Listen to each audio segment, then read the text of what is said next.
Hey Turtle Club, hey, it is Mag Synchro with Convertible Turtle Gaming, and it is 3 a.m. Eastern Standard Time, which means it's once again time for Mag versus Wild, our Ark Survival Evolved stream series, getting some things set up. One thing you guys might notice is the new digs on the head here. This is our new Logitech G933 wireless headset. This is way I don't have to worry about things getting ripped or cut or damaged, or like our other headset, which gave up the ghost this week. It's actually quite nice. I like the headset. Battery life's supposed to be really good, like somewhere in the ballpark of 12 hours or so. It's got really cool, neat little lighting effects and whatnot, which I don't really care about, but some people do. It'll do all sorts of neat little colors. The one thing I'm getting really used to right now is the feedback audio thing that I got with my old headset. I'd actually hear myself when I'm talking. On this headset, it doesn't do the same thing. So if I sound a little weird, or if I'm trying to like stumble over words sometimes, it's because I'm still adjusting to that. But guys, today we're going to stop this for a second because I just realized we're probably streaming on the wrong channel. Let's double check that real quick. Profile. Well, we'll just have to stop and come back to it.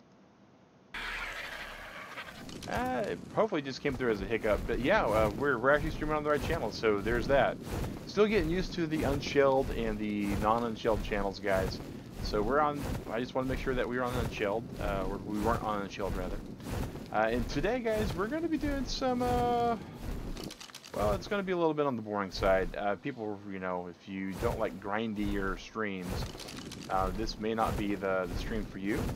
And today we're going to be starting to think about things like building a farm, longevity, things that can increase the quality of life. But at the same time, we're also going to do some Quetz hunting because I've really wanted to go Mountain 2 with Quetzal. So yeah, guys, it is going to be, as always, hey, Chadley! Oh, well, hello, sir. Good to see you then, and have a good night. Glad to see you popping in, man. All right, so one of the really cool things about this headset also, guys, is this right here.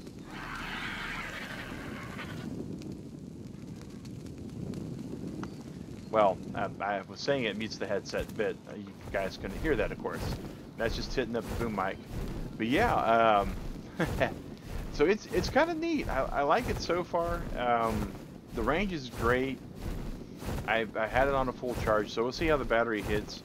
I'm really worried about... Oh, there goes the torch because I did it like an idiot. Hey, Ark King, how's it going? So that's kind of the short form agenda. We're also going to, of course, you know, check on our peeps here, make sure that they got all the food they need. Of course, he's got all the spoiled food because he usually does all the hunting, but there should be like, not a whole lot.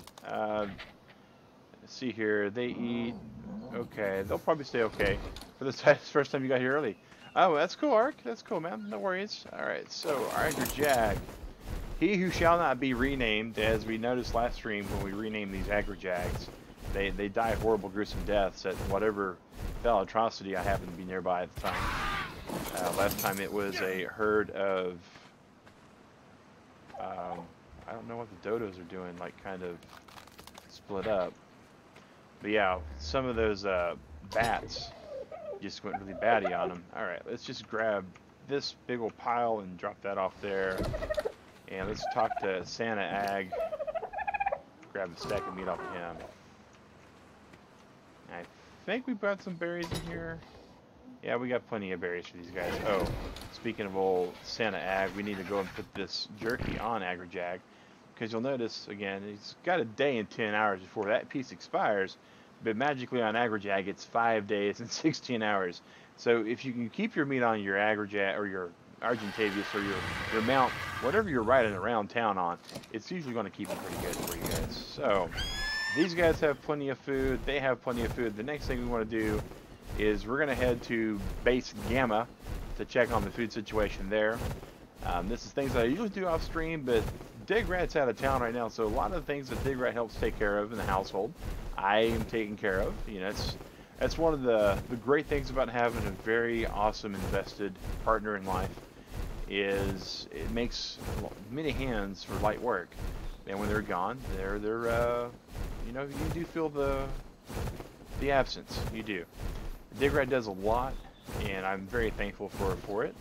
Things like cooking and cleaning and taking care of shopping and all that kind of stuff. And as silly as it is, on my days off, making sure that I wake up at a reasonable hour. And today, I did not.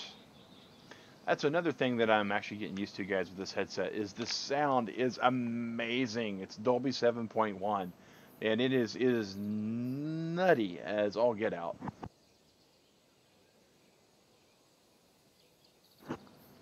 But it's also a real sensitive mic, so if you guys hear some background noise that you're not used to hearing, apologies for that. So, we're in what I call the ghillie suit bed spot.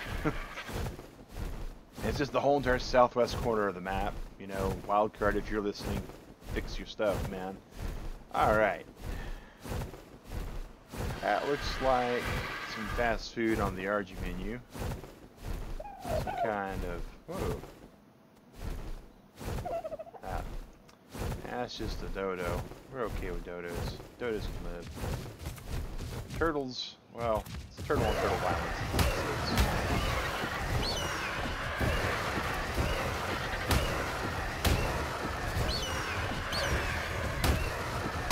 Just gonna put them on the nose for a bit, get the snack, take off. And we're mainly just stopping by what we look to be easy kills. Most of the things that the RG can kill these days is, well, most everything. It's pretty fast too.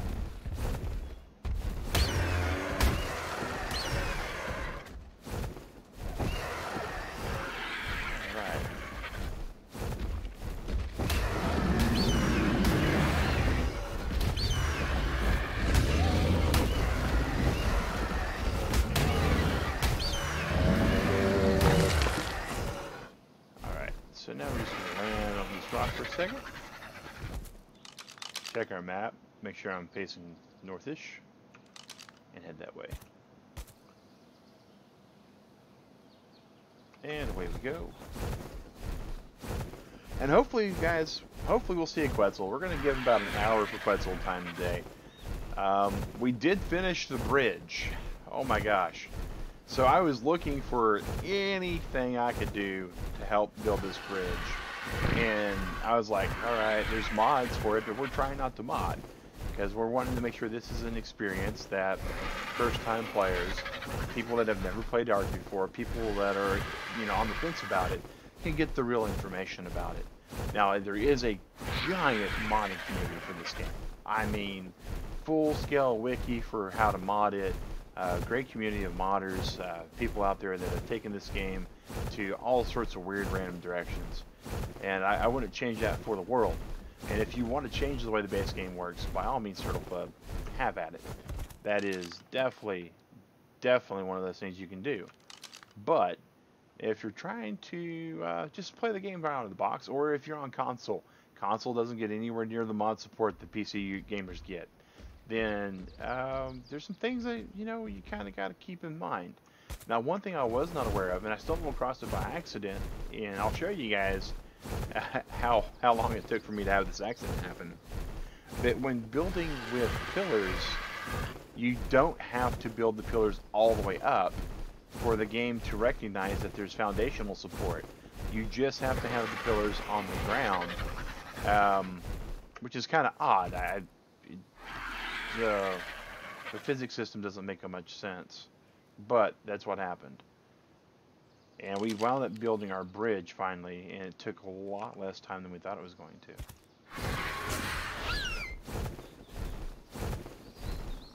Alrighty.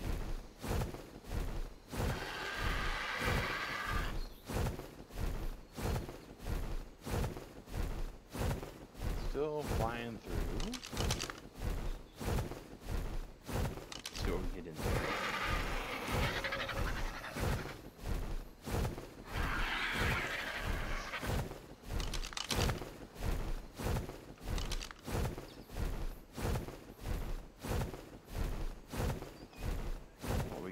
into is the deep, deep jungle. Potentially microraptors. And, well, not just microraptors, but regular sized raptors too. So, good for them. I'll just get right on out of here. Alright.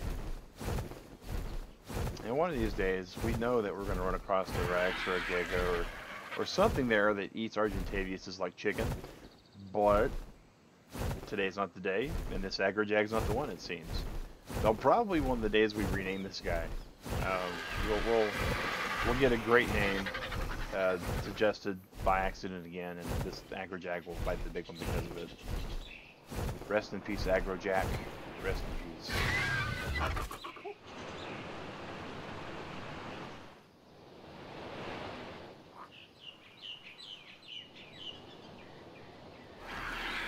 Still marveling at the surround sound that these headphones give, guys. It's, you know, the sound quality on my old headset's pretty good. The mic was really good. Had noise cancellation, picked up everything to my understanding.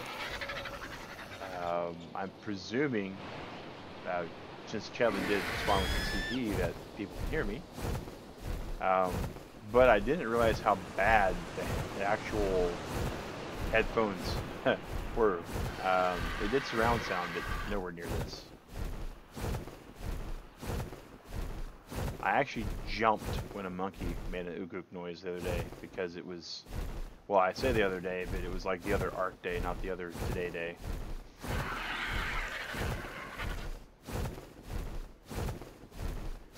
Alright, we're almost up to Gamma Base.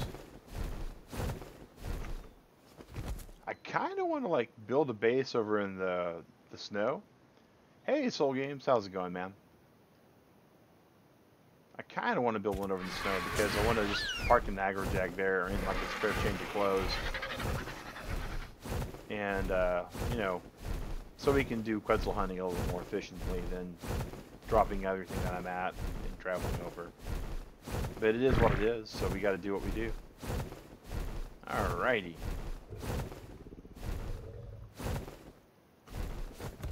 Park these guys for a second. Check your food bin. Oh, you guys are real low. Okay. Say hello to Agrojag Claus. He gives meaty gifts to all the good dinos. Alright. There's our taming box. Oh, and it's time for a costume change. And that's my fur hat, I believe. Yep, that's my fur hat. Alright, cool.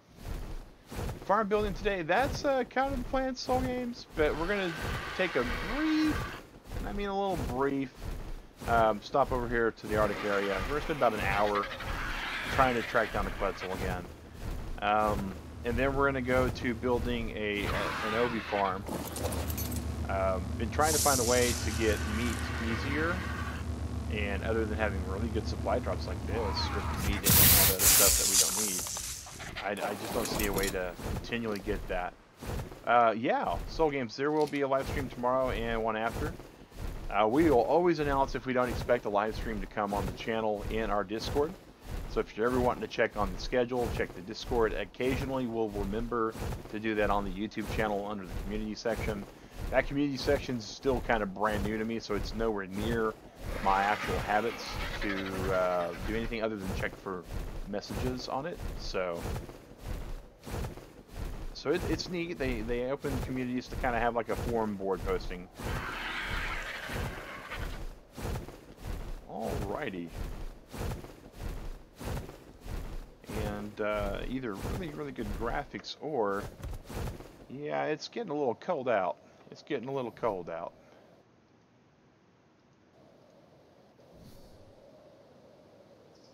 Alright. Going to grab the blanket here, guys. Get my feet warmed up.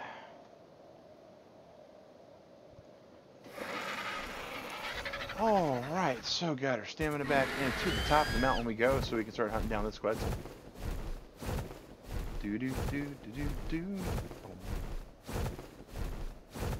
Please don't sue Nintendo, it's kinda your fault that song stuck in my head.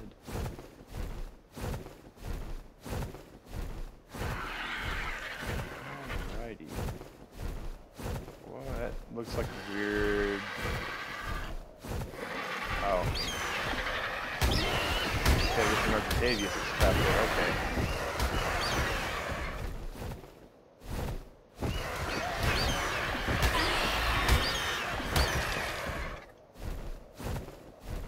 Hey, McAdoo. I'm doing great. Wife's doing great. Thanks for asking.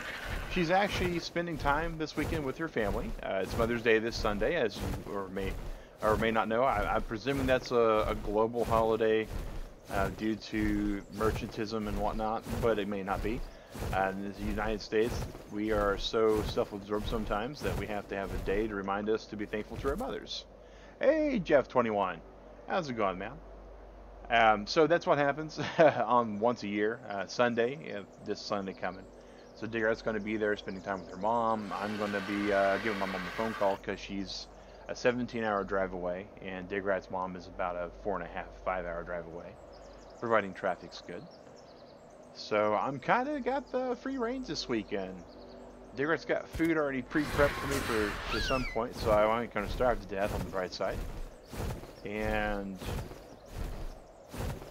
we are doing some quetzal hunting tonight. Yes, Soul Games. I came to Tapajara the other day. Thought you were here for that, but I guess not. It was last week. It's a nice flame-colored taffy. It's in Canada. Nice for Digrat. Oh yeah, very nice for Digrat. Very nice for Digrat. Yeah, she's there to spend time with her family. It's another teleporting mammoth. I seem to be good at teleporting mammoths, guys. Still don't know what causes the mammoth to teleport, but...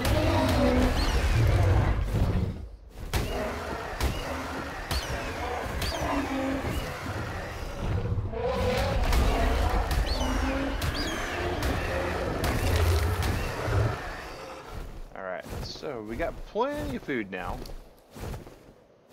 Plenty of food. We'll just go ahead and get those real quick. Let's see here. That's dead weight, dead weight. Don't like calling the berries dead weight, but they kind of are.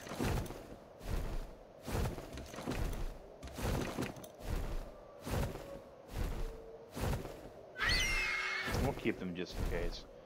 We can drop the spoiled meat. I don't think we're going to make narcotics on the fly. Hopefully. Combine those two, though. Alright. Hey, Alicia! Oh, you're not too late. We've only been going at it for about 15 minutes, give or take. But yeah, so Digrats. Hey, Dr. Kara. Welcome back to the channel. Alrighty. So far, we've batted 1,000 with trying to find a quetzal. We knocked one out of the park a long time ago, but we haven't managed to see one. And so our batting average definitely is suffering for that. Hopefully we'll see one today. You never know, though.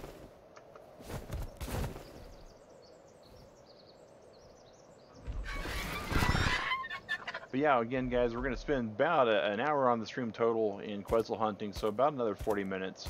And then we're going to start building a farm. Okay, I so don't know what that was that I just heard. Huh. Jeff, that's just a weird loaded question, dude. You gotta define best, right? Best for farming, best for combat, best for looks, best for utility, best overall. You know, it's kind of like asking somebody what superpower they want. You know, there's lots of different ways you can judge that. But as far as the one that I enjoy using the most, it's definitely my Argentavius, or Argentavii, I guess. Yeah, Soul Games. Like clockwork, man. We got a schedule we stick to. Kieran Concav's channel. Oh, thank you. I appreciate you coming and saying I'm the best. I don't know how that is, but yeah. My favorite tame, oh yeah, Tapajara is probably one of my favorite tames. It is, that thing is just awesome. It's like the Swiss Army knife of flying mounts. The one who does more damage, probably the Sargentavius. He's got a, oh, actually, it's not this one. I got another RG that does like 300%. I had one that we, oh, speaking of RGs doing more damage. Oh, that was me. This one does like 400%. So I like to farm with him. I like to kill with him. He allows me to fly away when I bite off way more than I can chew. And providing I don't take the Argentavius out into the middle of a cave and accidentally hit aggro on everything and die like an idiot, they can handle themselves pretty good.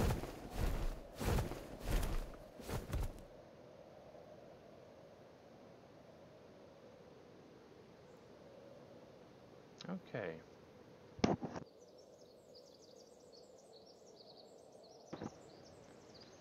Well, so far we've struck out on the Quetzal farm, or the Quetzal hunting of farming. But we're doing what we can do. We're doing what we can do. All right, come on.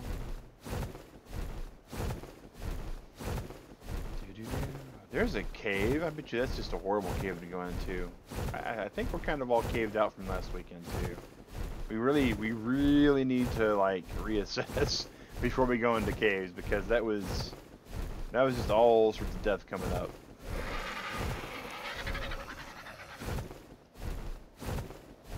And that's another thing we got to do, Turtle Club. If we're gonna start taming mutton, well, Kieran, save up for it. It's when it goes on sale for like 45 bucks.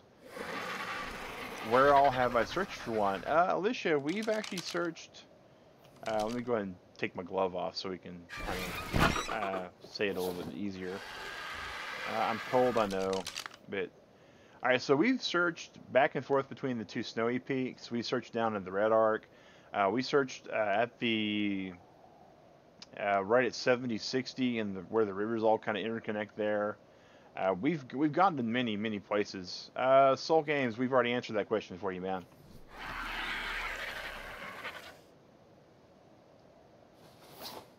If you're gonna ask questions, you're gonna have to remember the answers, dude. But we searched a pretty number of good places. We found one at the Blue Arc. Let me go and put my glove back on. I did. All right, so why am I cold still? Because it's just really cold. Oh, Kieran, I don't think you could actually subject that to a quality. That's just being a good conversationalist. It's not really being a good streamer. And to be fair, I'm just holding a conversation with 7 people right now.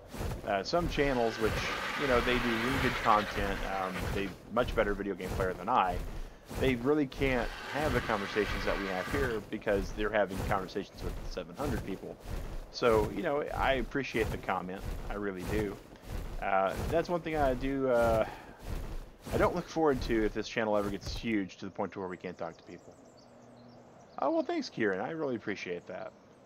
And guys, if you like what you see, that's what NightBot said and what Kieran's doing. Make sure you like, share, comment, subscribe.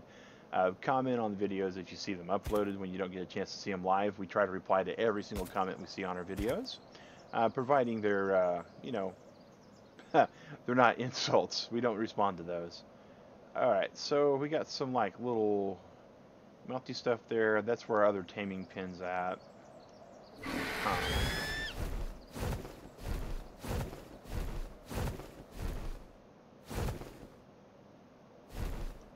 Well, we go back to the Red Mountain, I guess, and see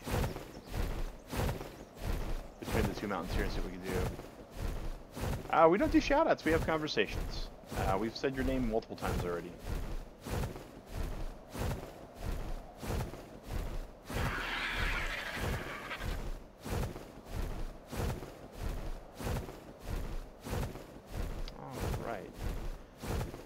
You wish you had a PC that could hold this game. Got it for your Xbox. Oh, leave no worries, man.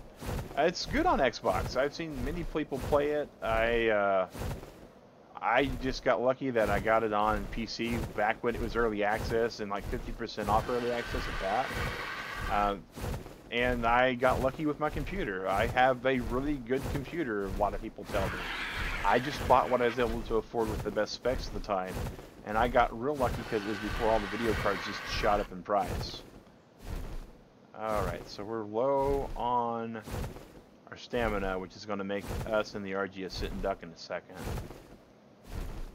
It is good on Xbox, but the community is, well, hey, I don't know about the community on PC. I play on a couple public servers, played for about, 5 hours, got my base set up, worked for a week and a half, came back on the server, and I was dead, and my base was gone. So, I had enough of public within like the first 2 weeks. But, playing with private, I do lots of private. Of course, to do a private server on Xbox, my understanding is you either have to host it yourself on your own Xbox, which makes the play a little bit worse, or you actually have to do a little bit different and actually have a separate Xbox with its own account that just works as the host computer. How long do I stream for a day? Well, we do have a schedule, exclamation schedule. I don't think points to the right one, but it might. We stream somewhere in the ballpark of about 9 to 10 hours on most days. Some days it's a little less, some days it's a little more. Like on Mondays, we stream for 6 hours. Today, look at all this metal. It's all respawned finally. Alright. Well, I know what I get to do after stream. Alright. But, like today we're going to be playing for about 3 hours on Ark. We're going to take a 2-hour break. We're going to play for about an hour and a half on Majora's Mask. And then we're going to go to bed. And then we're going to go and come back to our community stream, which is a 4-hour stream at 8 o'clock.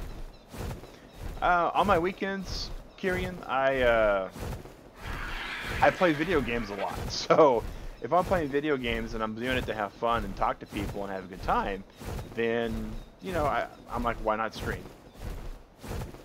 When you host a game, you host on the console, then you have to have a different yeah, exactly, Lee. Exactly. Hey, Slash, how's it going, man? I think this is like our little impromptu base area that we're coming up to.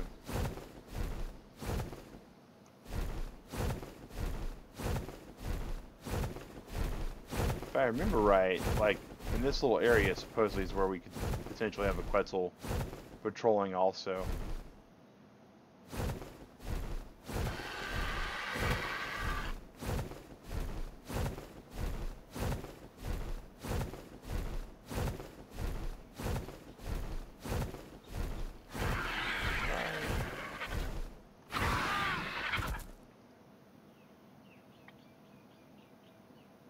And speaking of, I believe in a week you'll have, oh no, Kieran, we've been doing this for over a year.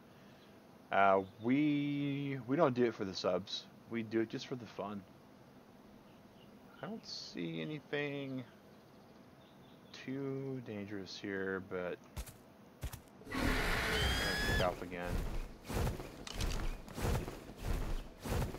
So the other thing that we're gonna have to do today, because we're gonna be building a mutton farm, quote unquote, we're gonna have to have mutton. And to have mutton, we have to have sap, and to have sap, we have to we have to I don't even want to say it, guys. We have to go in the redwoods to play boosted servers on Xbox. Yeah, no mods. Well, thanks, Kieran. I really appreciate it. Yeah, no mods is kind of iffy, but you can adjust server settings. Just wanted to say hi. I gotta go to bed. All right, cool, man.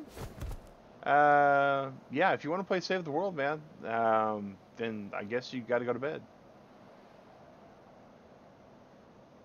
Well, thanks, Slash. Really appreciate that, man. Have a good one too, man. And we have, of course, our community stream tomorrow. Right now, World of Tanks is what's winning. Oh, I don't know what that. that like some sort of Allosaurus depot? Apparently so.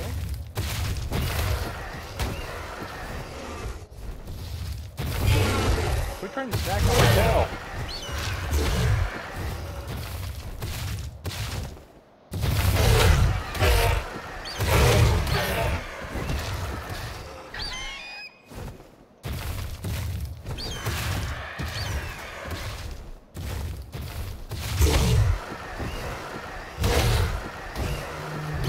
Down. There we go. Best leader of the pack, Alistair. Yeah, well, with his little stats, it did. All right, let's see here. And we're doing pretty good on stamina. There's the Allosaurus brain. I know we're gonna have to collect some of those. Yeah, these things die pretty. Argentaviuses are pretty good for just killing things that they have no reason killing, especially since the oh wow.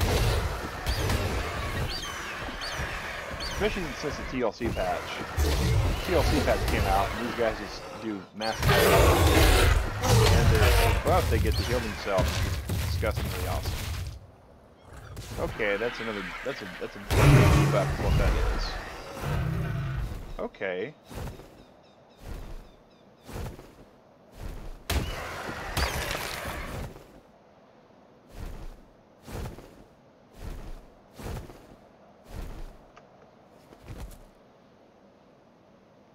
Could have sworn that we had two of them over here.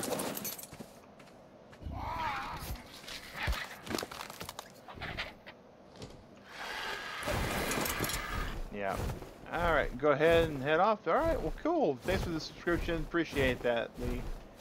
Appreciate that. Yeah, and Argentaviuses are pretty, they pretty much outmatch the Allosaurus. They outmatch a lot of animals that I've noticed, and we're good with this. What we want, though, is we want to find us a Quetzal. And of course, here comes this Quetzal fog. I mean to tell you, every time we think we got us a chance at this thing. Alright. We'll just land here on the volcano for a second. No, let's not fall down the volcano. Let's just land here for a second. Alright, park it. That's the red arc. Alright.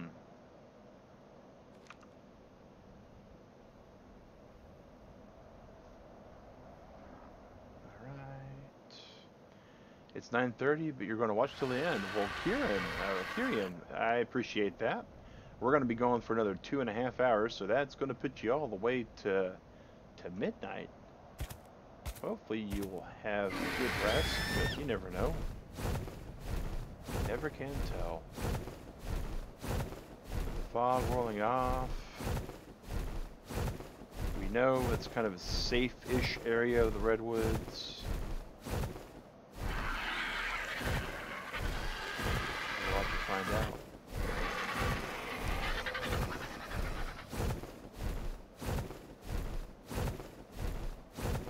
Hopefully, you know, I'm about to say hopefully we don't have as many false alarms as we had last week, but you know, false alarms are still hope. False alarms are still hope.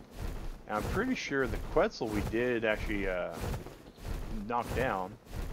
We knocked him down right around here sometime last time. And then the wolves got a hold of him. Or her. I don't remember the gender. That's unfortunate that I don't remember the gender of the Quetzal that we had die. Alright, so let's go ahead and park this guy right here. Or not. How about you just park right here? There we go. And there it is, guys. That is the redwoods. Whew. Boy howdy. Let's see here. Over that way is our little shack we built last time. We might go and expand that.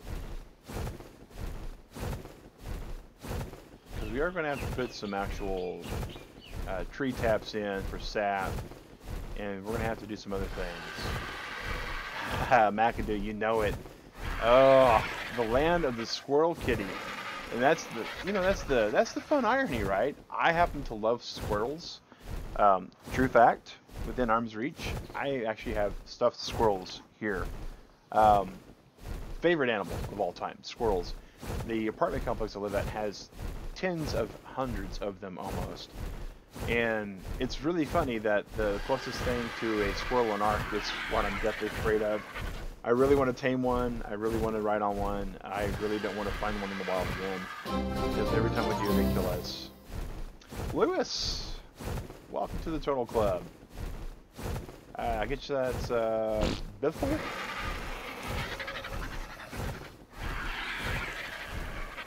Alright.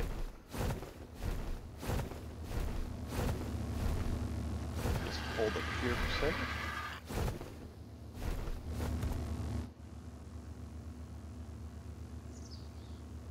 I don't hear anything screaming at me or trying to kill me or anything along those lines. It seems safe to unmount and come in here. Oh, sight and a smithing pattern. That's cool. All right.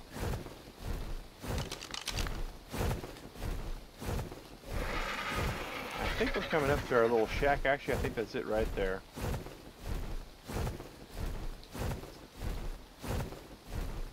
I could be wrong.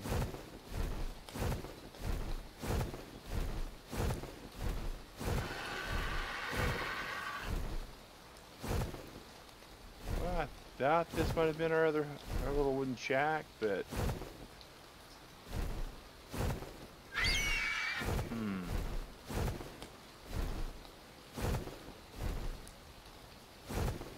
and it's about to get really, really dark out in this part of the country.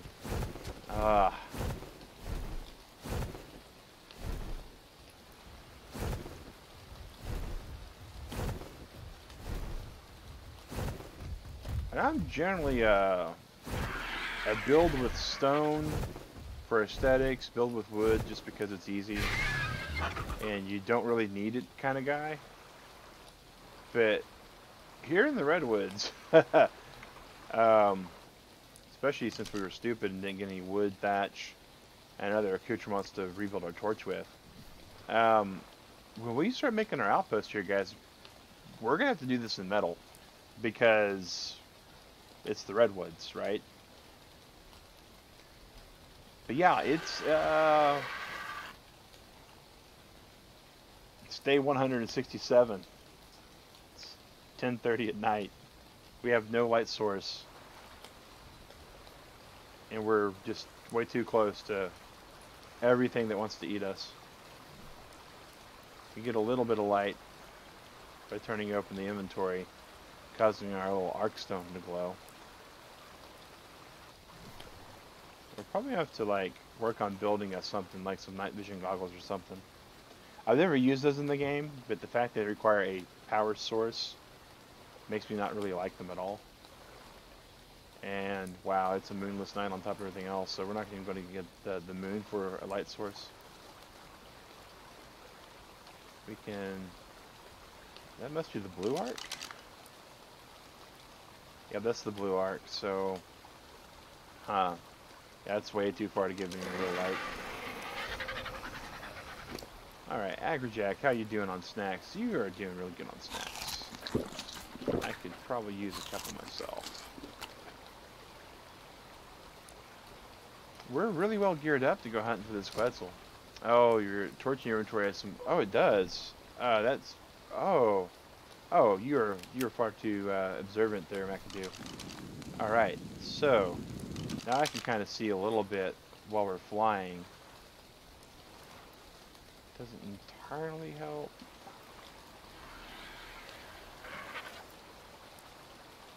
But it does get us back in the air to kind of sweep the area a bit.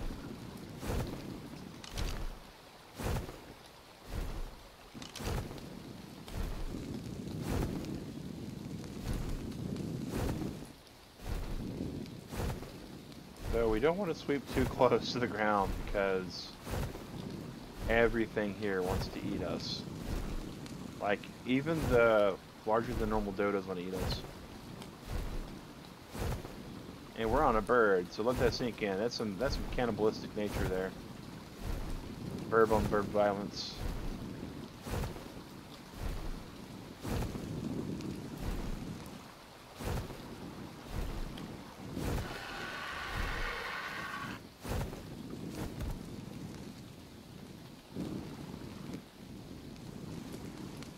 Man, I feel like I really need to get like our torches repaired, but I don't remember which side of the water we're on.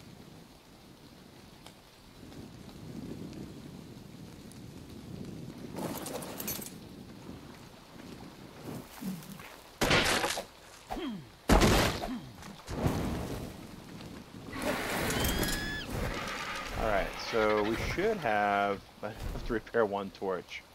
That's better than nothing at all. So that'll work. And we got enough everything but wood otherwise. So if we find a little bit more easy to get wood.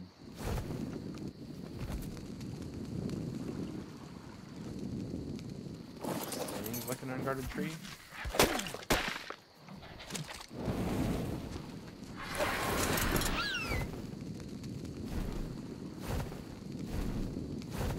Yep, I thought I heard something coming over to say hi. Wasn't sure what it was though. I'm thankful that it's there, whatever it is. We'll repair the torch we got. Alright. And yeah, that's a squirrel kitty tree. We're gonna leave well enough alone and not even mess with it. Alright, 411.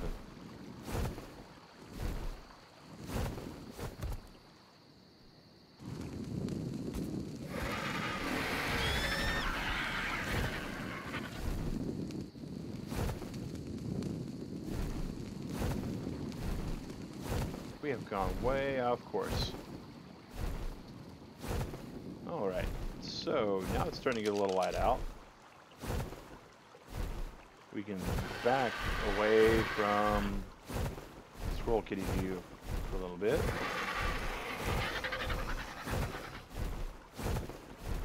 Land over here on the better side of the tracks, as it were.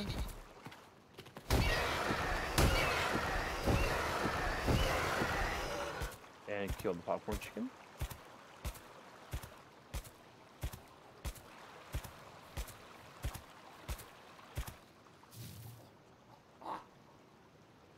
Yeah, it's a little monkey.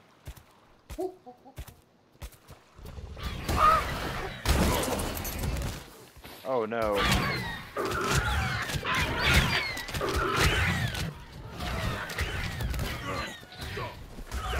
I need to run. I need to be able to keep the wits about me while my Agrajag takes care of the raptor here.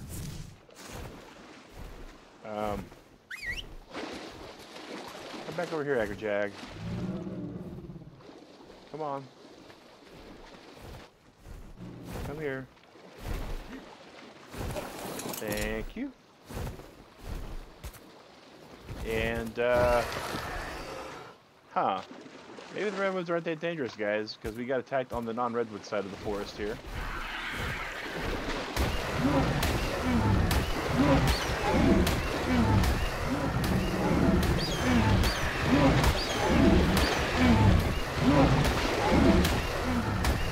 They're going to kill this Diplo because, well, much of that I'm guessing that's the one that's saving us.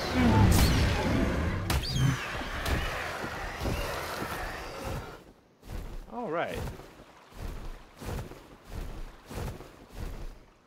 So, it's a great day. It's light outside. That's the green arc, which is kind of what we're flying toward. So we can once again try to track down this Quetzal.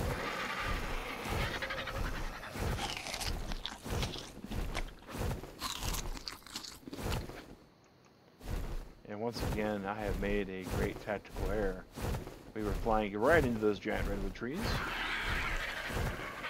We are trying to tame a bird, not a squirrel kitty. eventually we are going to tame a squirrel kitty. We're going to actually tame 2 of them, because in Mag vs. Wild, the end goal is that we are going to tame 2 of everything. But not at the moment. Taming 2 Quetzals is going to be quite the trick. I can already tell that's where we're heading. Alright.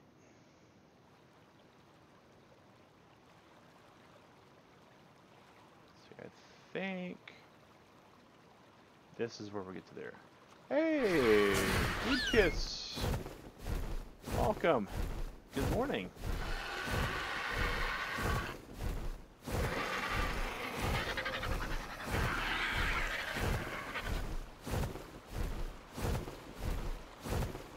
Alrighty.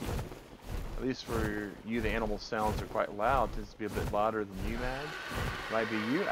You know, McAdoo, that might be. Give me a second here. That will probably adjust things for you. With the new headset and everything, we're still kind of getting the right mix. And it doesn't help that before that, we were playing Fortnite with Alien 1 in Kazudo, in Kioma, last weekend on our Fortnite every fortnight stream. And when we do that, to make sure that the games don't overpower, or to make sure everybody else can communicate, we have to make a lot of adjustments to the sound settings.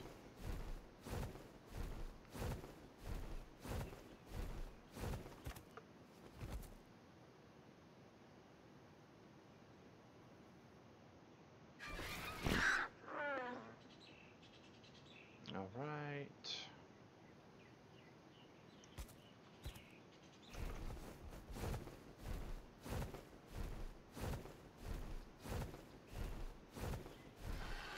Here we are at the Swamp Arc.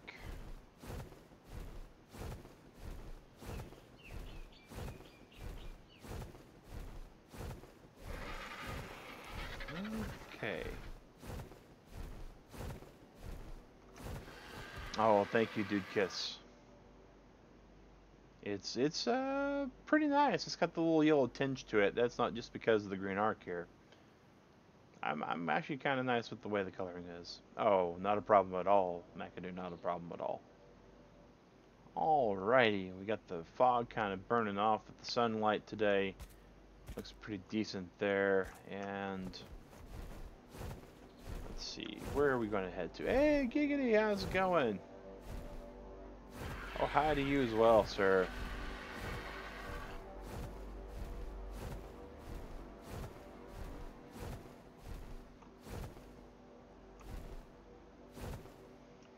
All right, let's get to case search mode.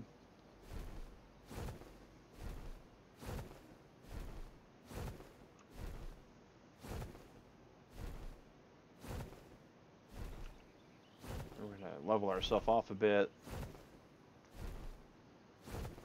And back to the search for Quetzal the Pretzel, or Pretzel the Quetzal as we'll call him. Been working on a device that's been a secret for a long time now due to how you thought it'd be possible. Oh, okay. Well, it's always great to have goals.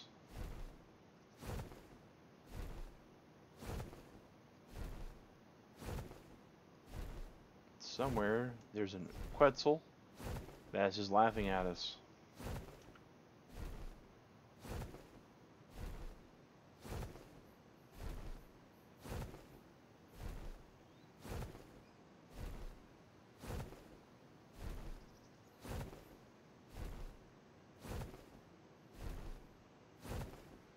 Type of wooden rubber powered clock. Interesting. Huh. I guess with the right kind of tension, it'd be like a spring tension clock or a grandfather clock.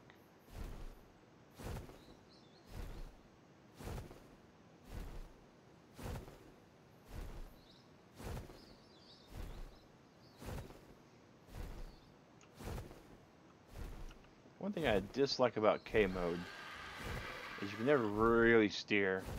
You can beautifully look everywhere you want to look. we're doing good on stamina also. You can't see the HUD or anything like that either. It's really good for screenshots and good for searching, but other than that,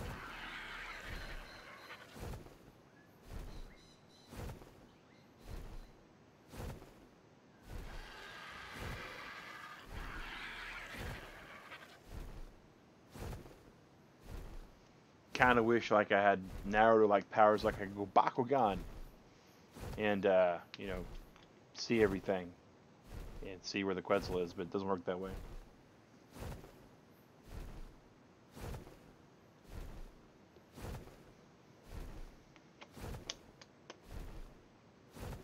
Oh, totally understand, Giggity. That's the way grandfather clocks work too. Is they use basically torque as a kind of a mechanical capacitor and transistor. All right, now we're going to fly over here after we land.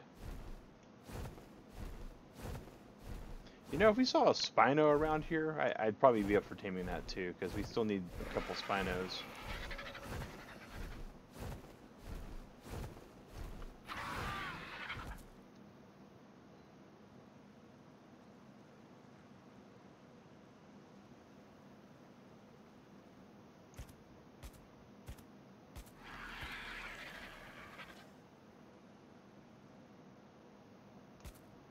Alright, up, up, and away we go, Angry Jag.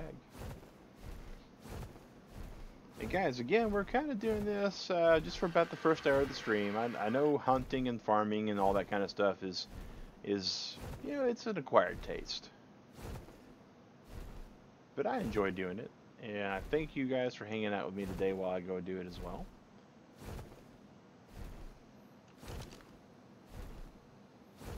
If I recall correctly, this is where McAdoo, actually not quite where McAdoo had said that they had saw some once upon a time.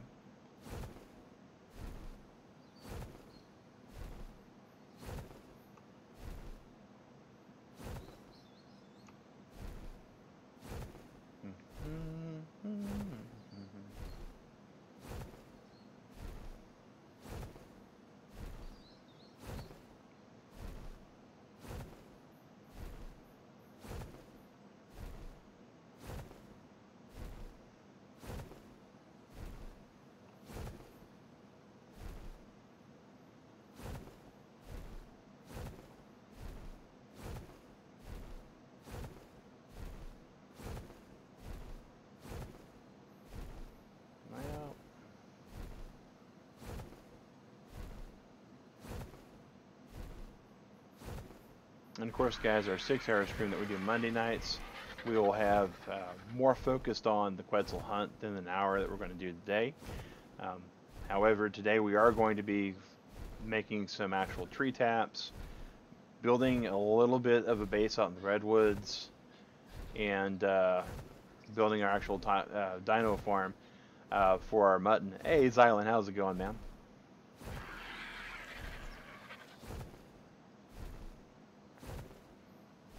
And the mutton farm, I think we're going to put over at base. Well, we're gonna put it on the back side of the island we have, Herbivore Island. It's awesome. It's a great island. I love it to death. I overpopulated it, right? Nothing else will spawn on it now. All right. As far as dinos go, most of them are aware that I'll kill whatever it is pretty rapidly.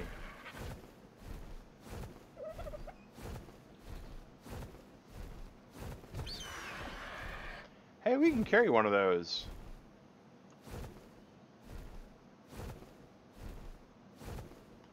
I guess I should learn how to tame one, huh? Because we can actually... They seem kind of aggressive too. Alrighty. It is what it is. Alright.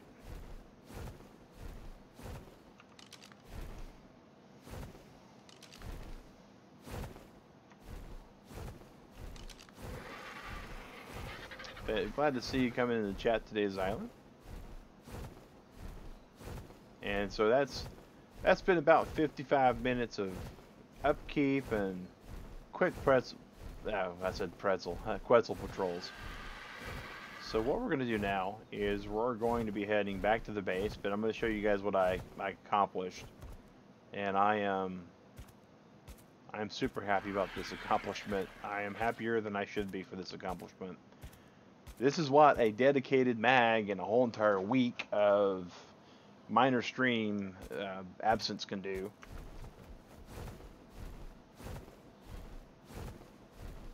This is the bridge.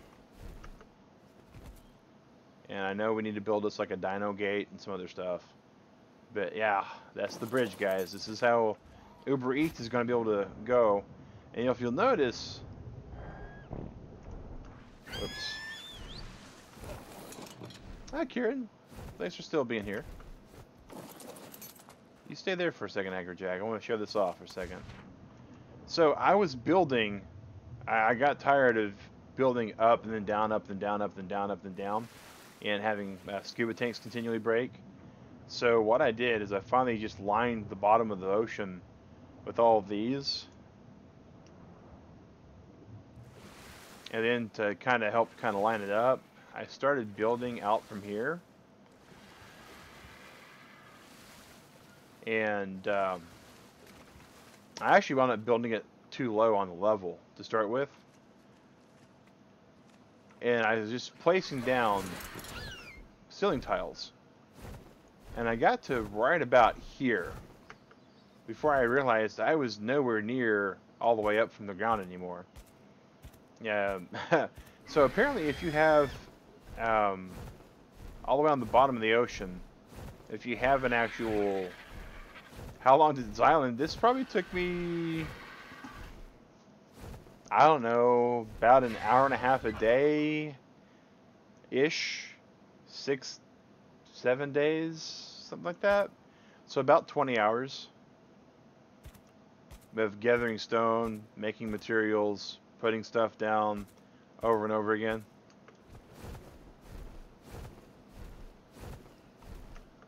And it's not really built right because I need ramp over here. Yeah, McAdoo, exactly. It was, not only is it an interesting bug, but it's such a time-saving bug. Oh my god. I was like, okay, I'm so glad I found that out. Because you can see how I did it here, right? I mean, that's just all sorts of just terabad. Like, ugh. And that took way too long. And getting all this to line up right took forever. But yeah, I'm so glad. I'm so glad. Alrighty. Yeah, I like that type of bug, McAdoo.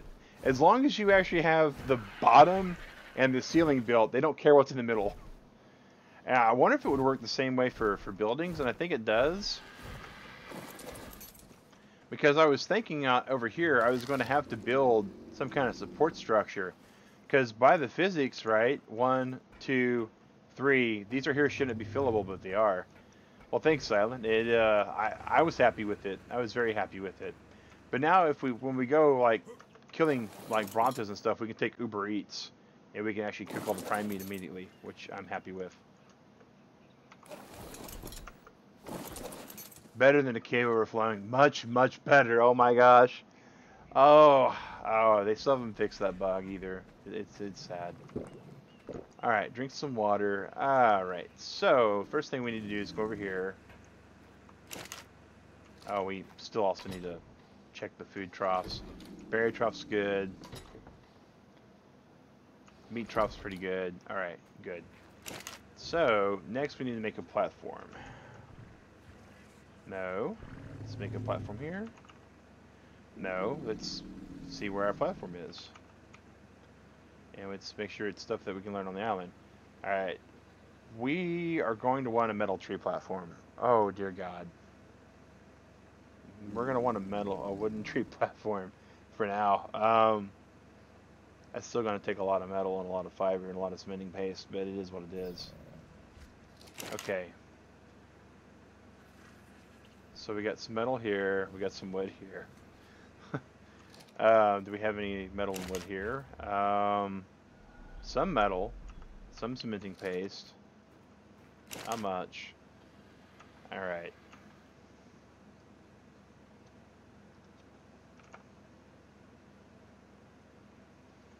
So we need a lot, and I do mean a lot more wood. We need a lot more metal. We need to learn every single language in the world as it's printed also. But Google Translate will help with that a little bit. Alright,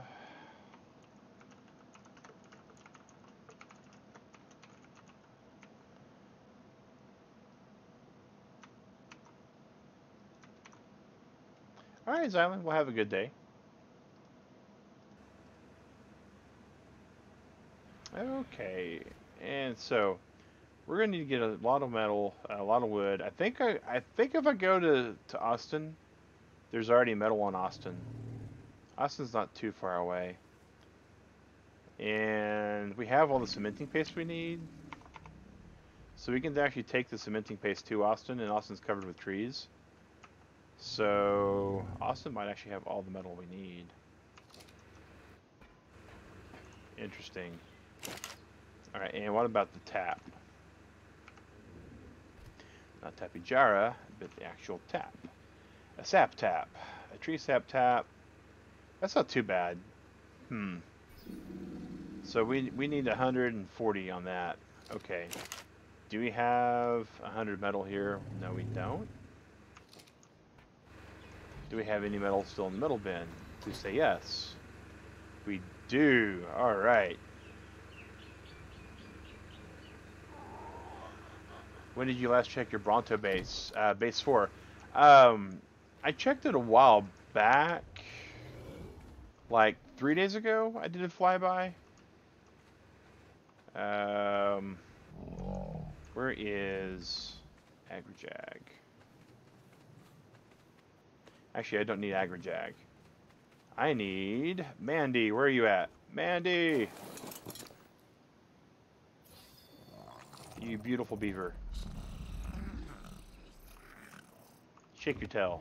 Yeah, there we go. Alright. I know what you guys are probably thinking, potentially. What do you need Mandy for, Mag? Well, I'm needing Mandy to be a cheat, is what I need Mandy to be. So I can take this metal, I can put it right in Mandy's inventory, and I can take the cementing paste, and now I can make 2 sap taps. And a sap tap is only 4 pounds instead of hundreds that we did with you know. But yeah, that is a valid question, McAdoo. It is a valid question. All right, so Mandy, park you back here. We've done that a number of times. But we are going to go check Austin, base number 4. Or not Austin, Dolly. Austin's the Bronto here that's just saddled. Dolly's the one that has the whole entire workshop on the back. And we did check Walkie's little food trough out when we woke up, so like when we physically woke up today. We woke up, we hopped on Arc a little bit, we tested out the headset because this was super awesome. All the overtime that I was working, plus your guys' donation went to this set. I'm not one to get expensive stuff, guys, usually, but it's a, could not remember Dolly's name. I couldn't for a second either. And then I remembered I called it Dolly because I was like, hello, Dolly. But yeah. Oh, wait. Oh, okay, I thought I saw like the beak of a tickle chicken or something. Oh, it's Explorer Note we didn't have. Holy snot. Okay. Sure. I'll buy that. We had an Explorer Note that we hadn't gotten over here. Like, right here. Okay. We're just missing Explorer Notes that are like 2 feet away from our bridge that we spent all week building.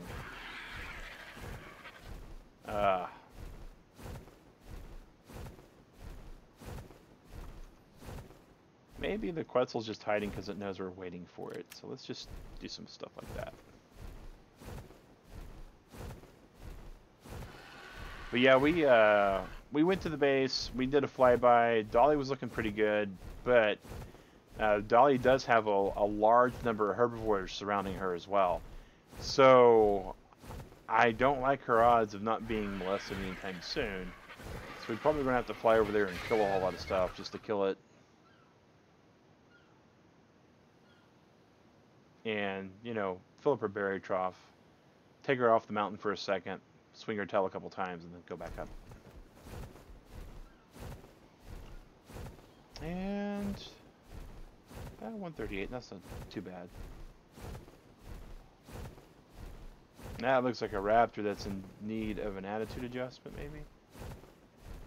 No, it's just a parasaur that's head bopping. We'll let them be.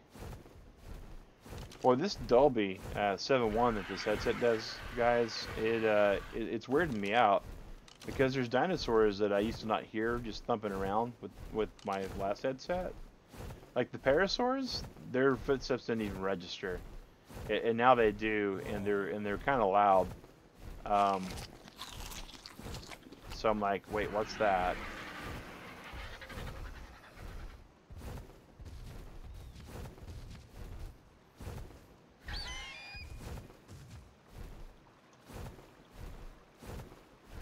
There's a map on the wiki that shows where all the explore notes are. So on by accident, oh, okay. Oh, there's quite a few. That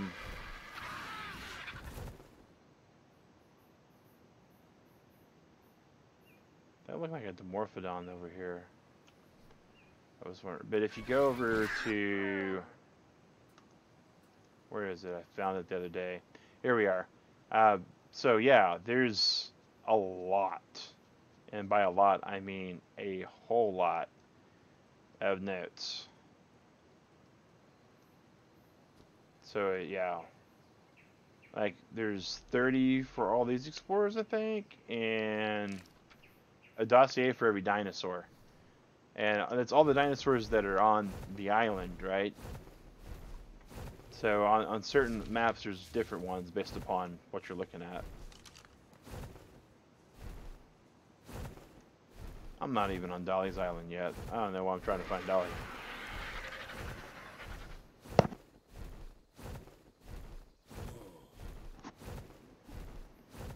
Alrighty.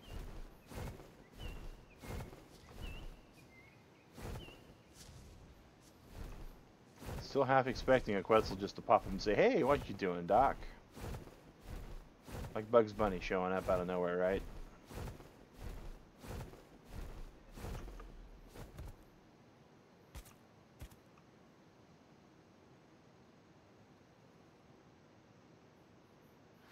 Just about there.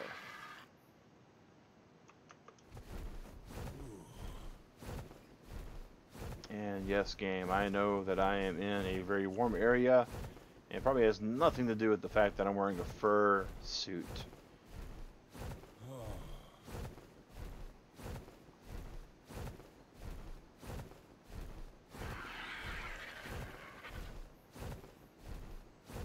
What this game really needs is like a windshield for the Argentavius, because I know I'm getting bugs in my teeth flying on this thing. And some kind of all-terrain wear. Maybe tech armor will like make me hot when I'm cold and cold when I'm hot.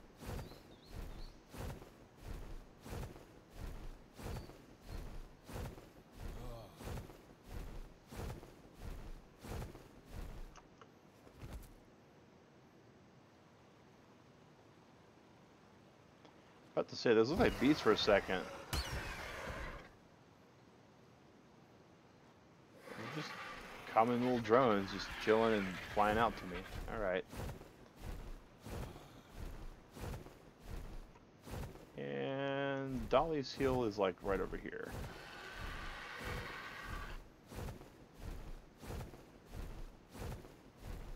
But yeah, we eventually are going to have to get all the Explorer notes for 100% clear.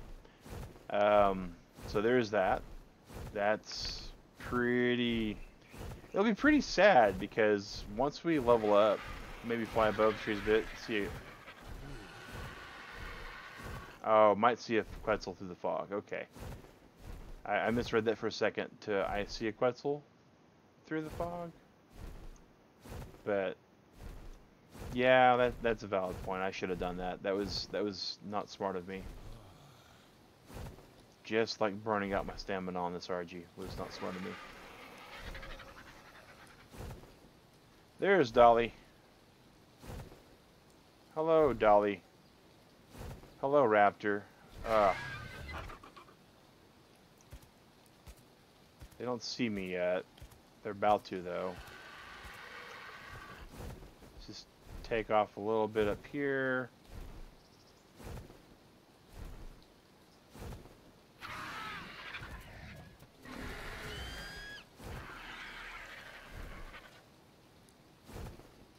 That's a nice little alpha that just wants to come and hug me.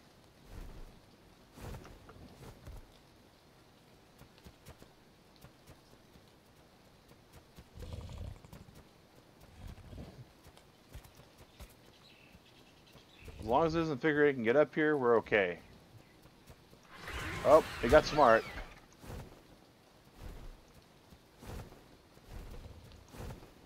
So now we got to go down to its level a little bit and try to kill it. Because otherwise it'll come after Dolly. And he just spawned like the last couple of game days.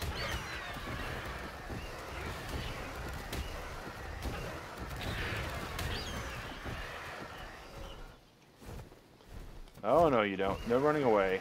We're not done yet.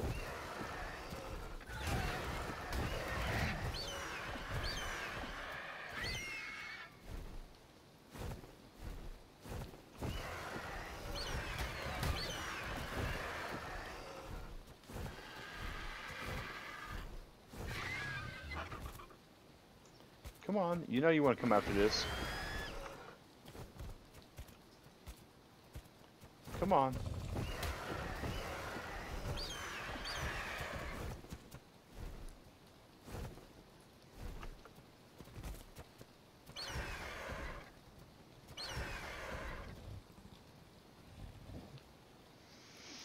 As long as Freeze again up here, Raptor instantly gets up. Yeah. Oh, yeah. I like the fact that it's just stuck right on the rock.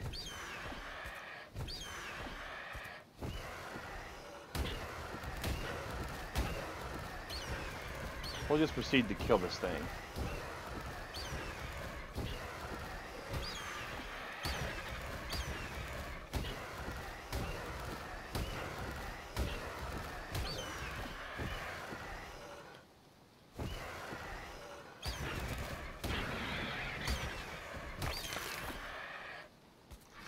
Alright, there we go. Now Dolly's safe from the Alpha Raptor. And got to level up. Cool. We will up the melee by a few little bits.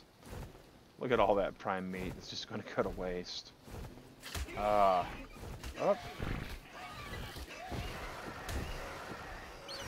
Bye, Meganura. Bye-bye. Alright. Hello, Dolly.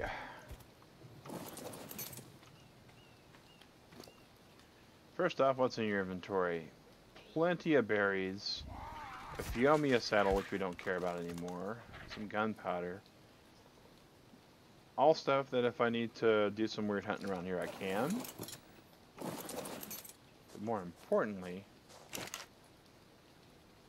Oh, come on. I already pilfered your metal. Did I move it all here? Alright, I moved it all here. Okay. Would the alpha have spawned without you being near there? I don't know, McAdoo. That's a very good question. One that I don't know the answer to, actually. Alright, so we need a tree platform. We got the metal, because we were just doing metal over and over and over again. We need lots of wood. Lots of wood. And by lots of wood, I mean all the wood. Alright, so in the berry bin, you're doing good on berries. So let's actually restack your berries. Because that will actually... It's weird to think about it, right? But if you got 3 stacks of berries, they spoil faster. Well, you get 3 spoiling every tick instead of when you get 2 stacks of berries. But as many stacks as we have, smaller stacks are going to be better long term. Alright, and oh, we got some goodies off of that last one. Alright, so we'll just go over here and put this there. That hide, that there. Some metal tools that we don't need. Put a scythe in there, why not? That, for sure. We'll keep our poking stick. We can drop that. Actually, you know what? We might need that metal axe after all, because we're about to go chop down a whole lot of trees. Alright, over here we should have our plethora of poison and some more metal even better. Alright, so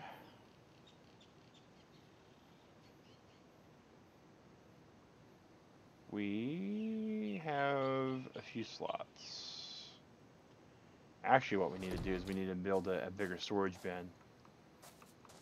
Probably like, I don't even know why we dropped that stone like that. Alright, the berries, we got a food trough and just dump them in anyways. But I don't know, McAdoo, if the animals spawn like that or not.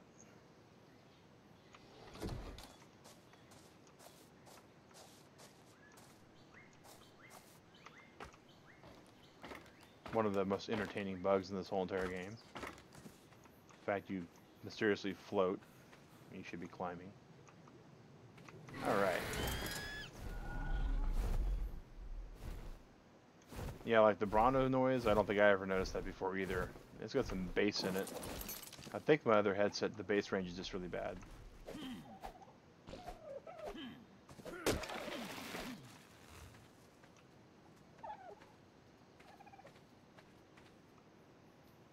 Huh. Alright, storage needs more fiber and some wood. So fiber we just get, oh, do we have our scythe still on us? We sure do.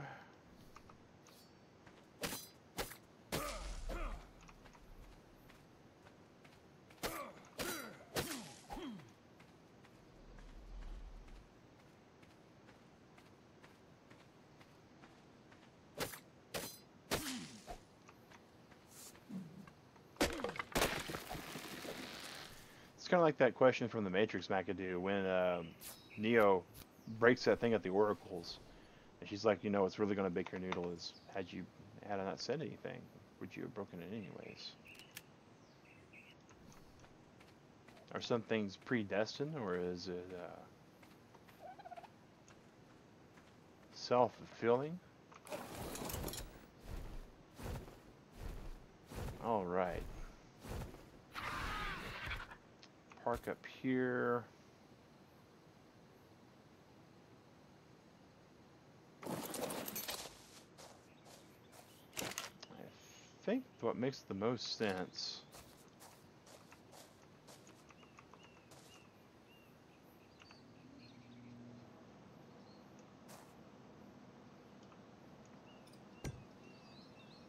is putting that there. Just for aesthetic reasons and stuff. Alright, so here we go. We are going to just dump our traveling around stuff. Put our poking stick there because we expect to get poked, possibly.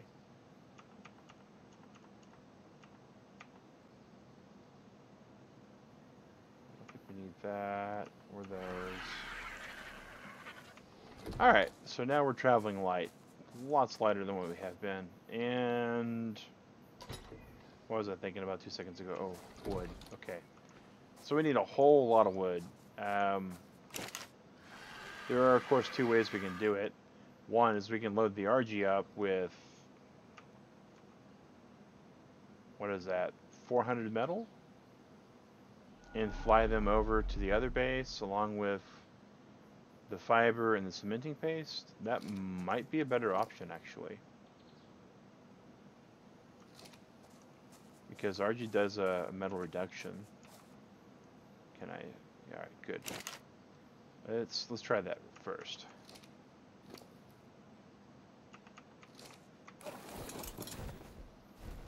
Boy, it barely just fits, guys. Going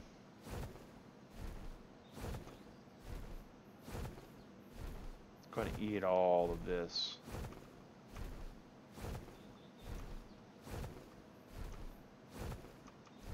Because we're not going to be able to cook it mainly. Alright, so where are we really at on the RG? Let's get our stuff back out. We might be able to just go to the other base. So, play chunks have to be loaded to spawn stuff in Ark Solo play. Yeah, maybe so, maybe so. I couldn't say for certain.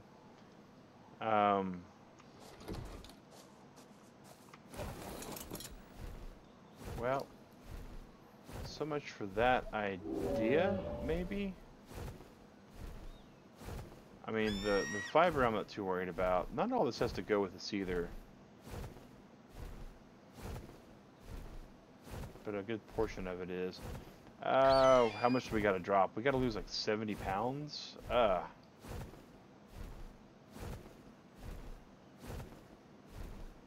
Well.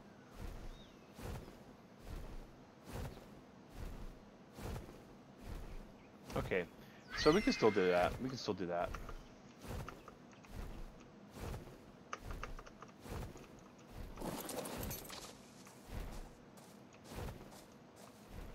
Don't fly too far away. Alright.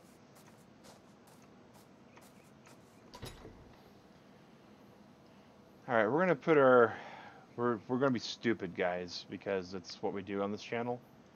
We're good at that. We're gonna put 34, 50, 60...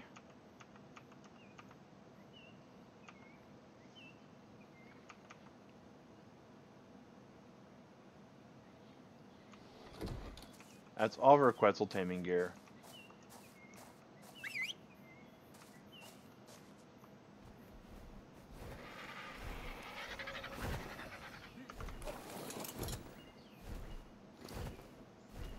And he's still just barely over encumbered, so we gotta figure out something else to drop. All this spoiled meat is not doing anybody any favors anymore.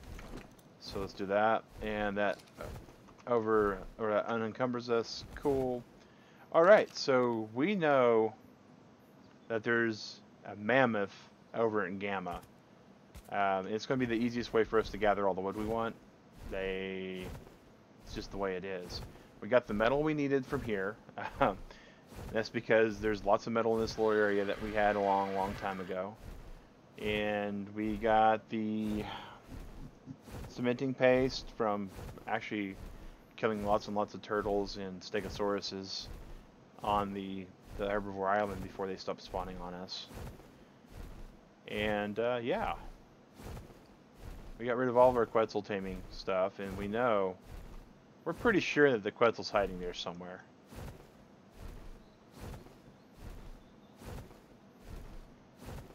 But we're going to transport this metal to where we can get the wood real fast. And by fast, I mean we're going to run around trumpeting on a mammoth for about half an hour, probably. Oh yeah, yeah, me too. Me too. That alpha possibly would have killed her.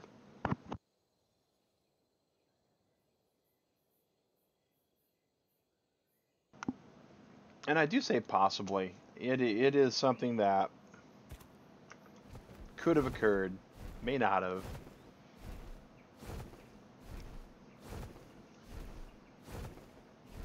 I mean, Brontosaurus's tail swipe does do a knockback, and it could have knocked that raptor all the way off the edge, and it never would have had a chance to come back after Dolly.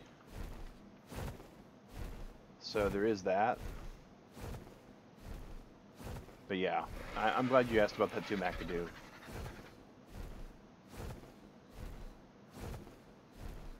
The sunsets in this game are just so good. So good.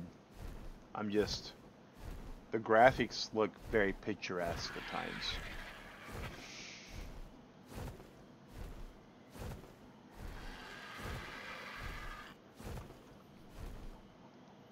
Tell me we weren't stupid. Alright, we weren't stupid.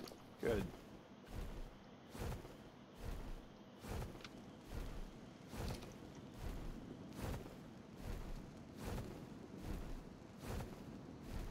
And for those of you guys joining in today, my name is Mag Synchro with Convertible Turtle Gaming. And we are playing Ark Survival Evolved in our series called Mag vs. Wild. This is the Ark series where we go and, we solo the game, as intended, out of the box, except for about 3 adjustments. And those adjustments are the length of night. We have it currently at 3 times speed, so if you'll notice, every tick, 1,000 to 1,000. Every second is 2 to 3 actual minutes of night, and during the day, when the sun comes up, we'll show you that it's about every second is about a full minute. So that's what the actual time, I believe, means, is how many seconds it takes to equal 1 minute, or how many minutes is equal to 1 second in real time.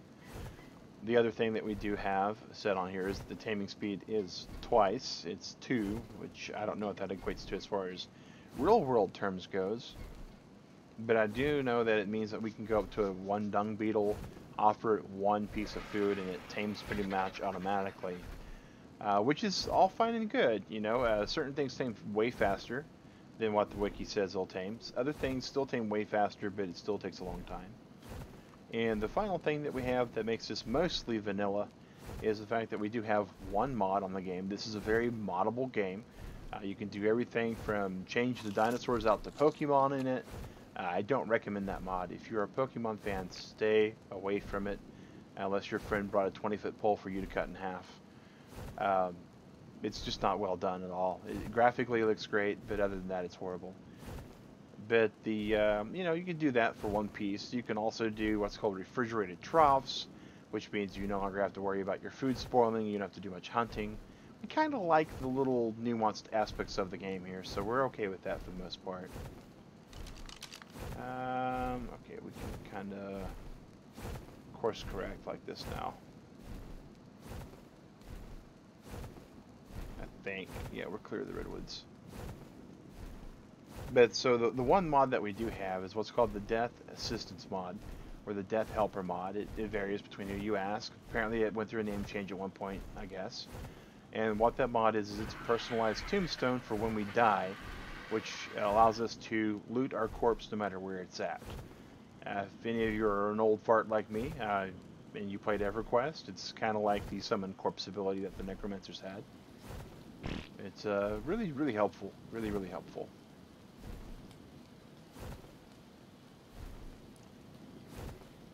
And we're going down. We got about 170 stamina left.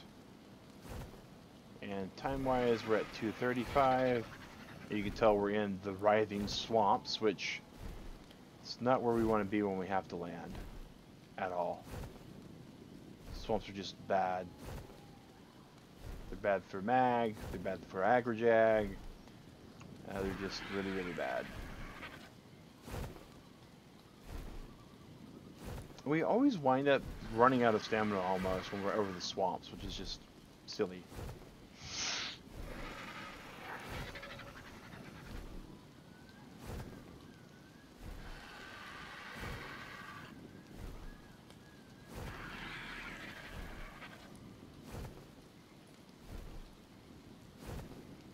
Okay.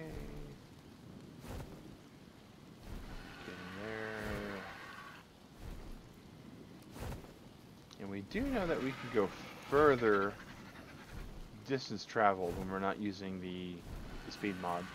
House decorating, dragon mods. Yeah, one of the mods that I've seen but not used much is like the nursery mod. I thought about it, like after we have like a couple streams for breeding reasons, because breeding is just very tedious. It is and it's not. We could do a lot of things to really, really help out breeding, like change the imprint time to like snap your fingers, there it is, or we can do forced breeding, and there's a number of things you can do. one of the mods that are out there is an NPC that you can actually spawn in that will take care of all the nanny stuff for you, the imprinting, the hugging, all that kind of jazz. Once we've done like 2 streams that way, we might put that mod in just for quality of life. Alright, speaking of quality of life, if we want to be alive, we got to go to our base and not away from the base.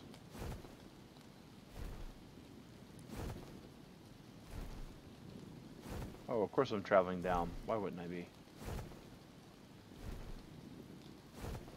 And we're just about daylight. We can see the sun starting to come up a bit.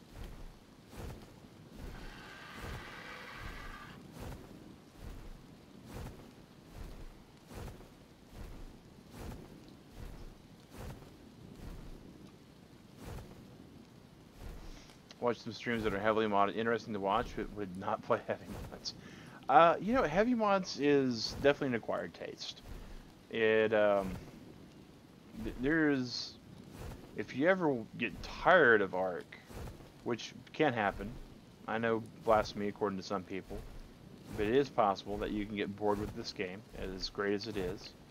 Heavily modding the game can absolutely change it to a totally different game. It is definitely possible to mod in some interesting stuff. It is definitely possible to change the way it's played. I mean, one of the biggest mods, of course, is the Arc Transformation Primitive Plus, which I've thought about doing a Primitive Plus server and hosting it for Turtle Club members, but I don't know what all the details in that would entail. I know it would run the channel like $15 a month to host one, but it looks neat. I kind of want to do a procedural arc too,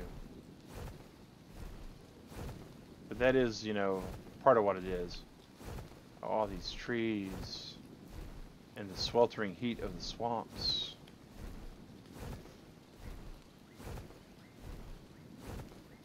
But yeah, there's one server I played on that was so heavily modded that when I went off the server, I actually did an inspection of all the space the mods were taking, and it was in like the 20 gig. It was silly. It was silly. The game install is like 6 gig, and the mods that they were running were like 3 times the size of the game. I'm like, wow. But it's, you know, it is what it is.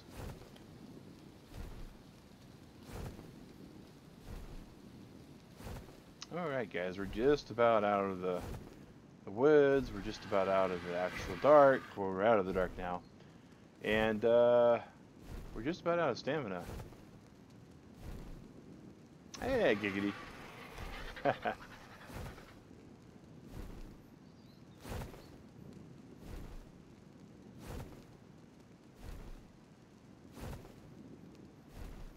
So far we've not seen a Quetzal ever since we got rid of our Quetzal hunting gear, which I'm disappointed and not disappointed at the same time. Switched Minecraft or something for a while. Yeah, the Paradox mod looks interesting. Oh, okay.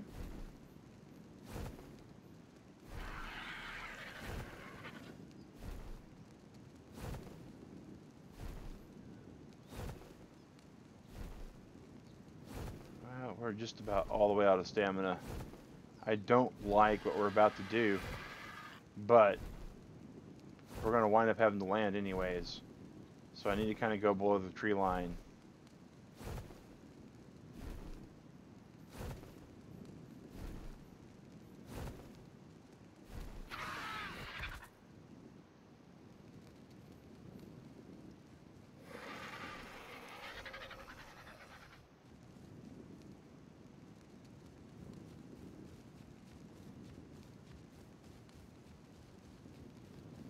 Well, that's a turtle. It's not too dangerous.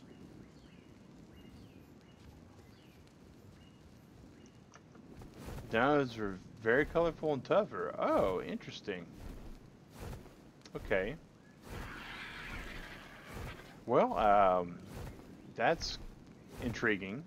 I like the idea of the primitive plus because it does change a lot of the way the game's played out. Um,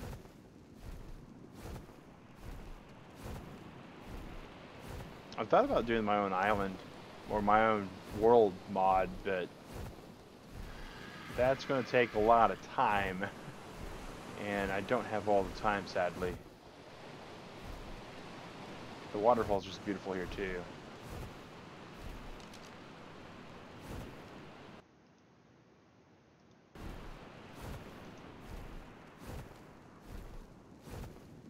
All right. So while we're here, let's see where we're at on the torch. Awesome. Remove that skin.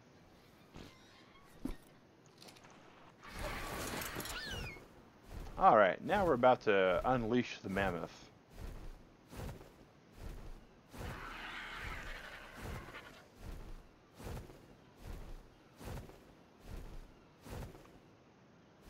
I guess technically a Quetzal could be out here too, but I don't think I'd ever see one out here. Alrighty.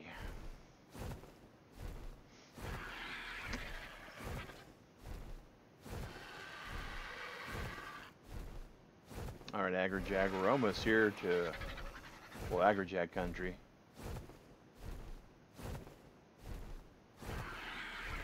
Waterfall into your house once, not easy to do? Oh, wow. I bet not. That's impressive to think about. Okay. So first things first, I'm gonna get off of Agrajag, take some of the meat. They need some, so he's got some.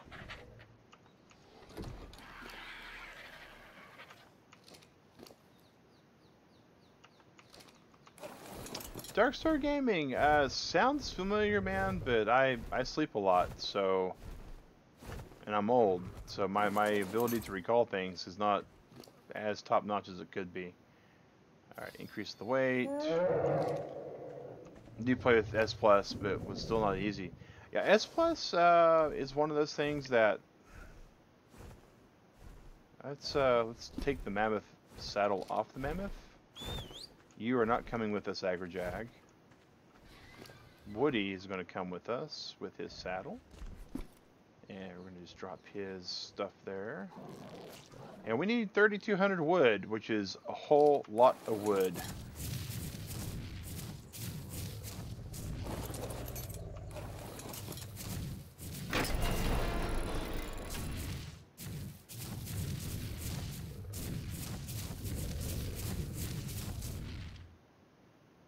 There are things that might actually fight us and attack us out here. Let's see here.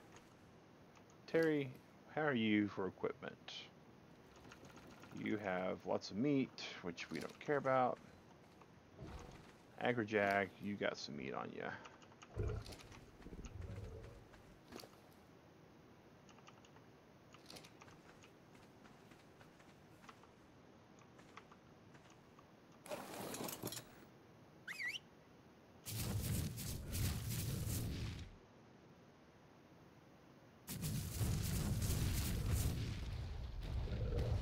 Alright, so now we have us a wood gatherer and an escort.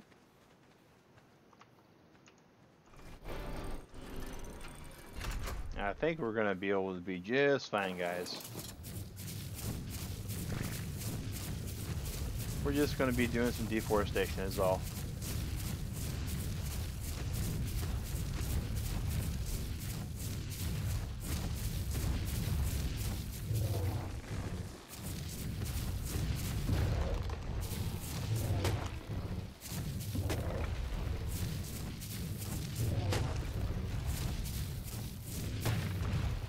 Mammoth's got to level up.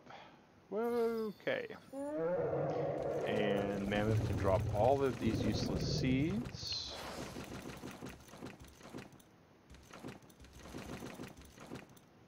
Because they do add a lot of weight. Stack of berries weighs almost as much as a stack of wood. So we got to get 3,200 wood to be able to build our 2 platforms. However, does this one actually get more wood? It might.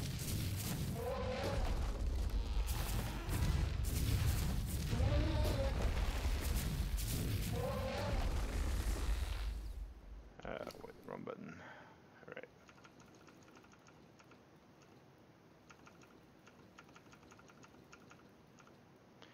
Alright, so 1, 2, 3, 4, 5, 6, 7, 8, 9, 10.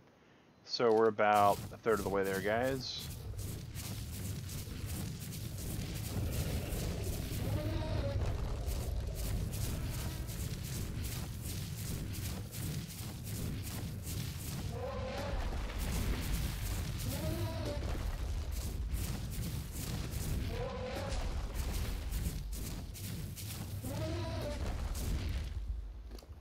Woody, you just take a nice little breather. We've run you out of stamina.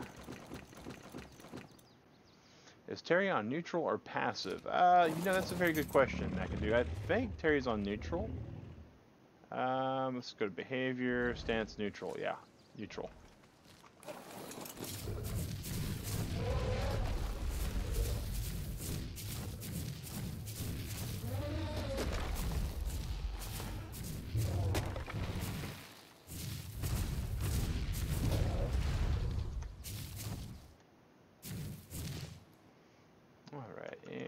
Drop all that. Drop those. So that's 12. 1, 2, 3, 4, 5. So that's enough for 1 platform. And 12.5 each. Bad at math. We need like another 100 pounds, give or take. And we can start dropping berries if we have to. So, like manjo berries.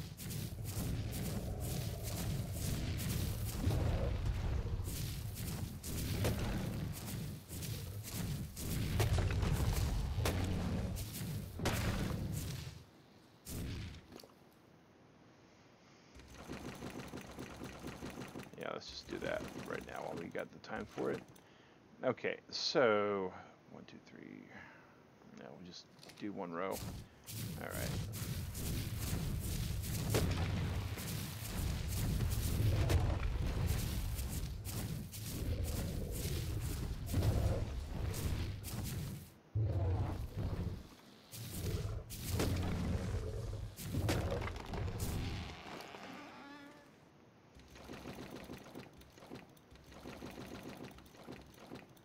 1, 2, 3, 4. So we need like 2 more rows of trees. We're getting there. And of course, we can always offload some of this onto Terry if we need to. Sure, Terry won't mind. So close, so close. Oh, there we go. Just clipped it. All right, and yeah, we're gonna need to offload like a stack or 2. So that's 12. That's 2,400, and so we need like way more than what he's gonna be able to hold.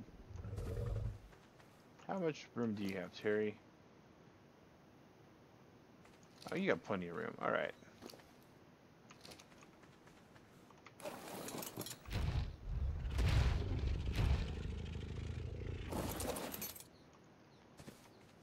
All right. So make sure we got both lined up. There we go.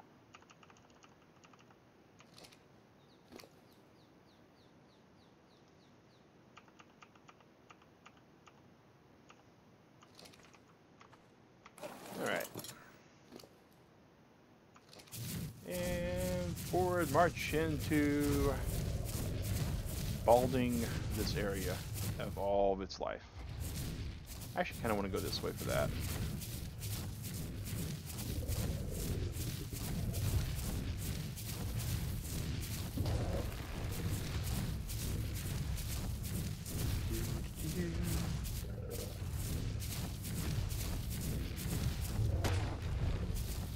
Man, it's got to level up. Bam.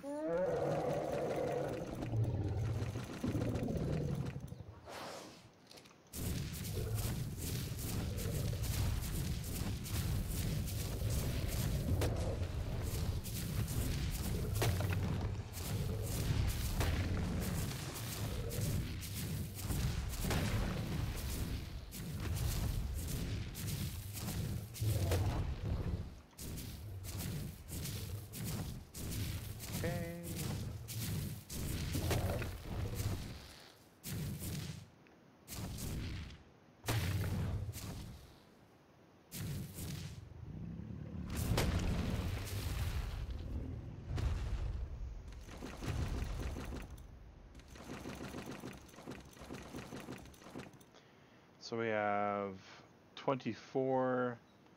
So I don't remember how much we put on Terry. So not enough yet. So Terry only has 800. So Terry's got half a platform on her. So that's the full platform, and then that's another platform, half right there. That might be enough. Wait. There's 8, 8, another 8. Hey, we're there. Okay, cool. It probably does McAdoo. With keeping them here, it kind of keeps this whole place in check for a bit.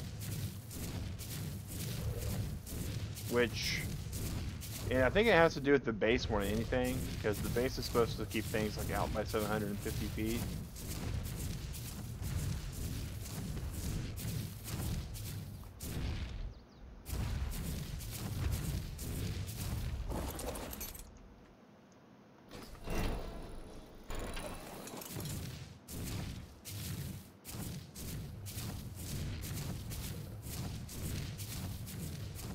By Leslie, but I could be wrong on that, McAdoo. When we get to moving everybody out, of course you're over covered when I'm on you.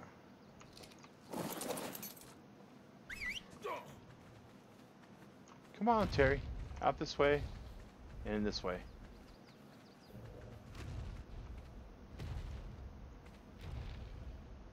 Come on, who is a good, terrible thunder lizard?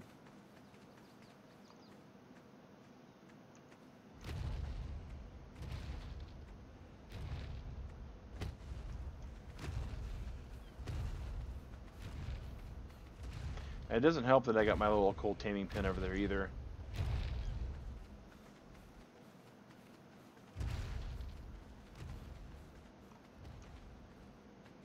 Now you're lined up good.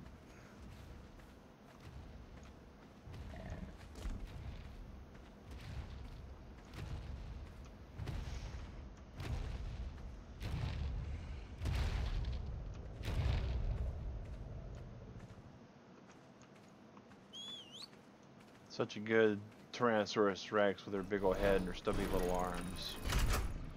Alright.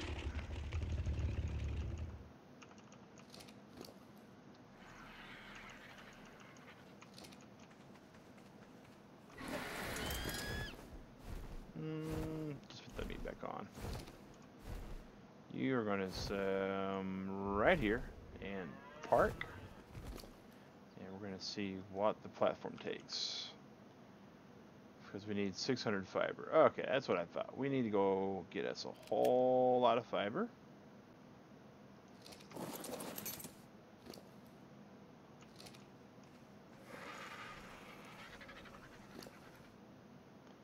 And you are fast. Actually,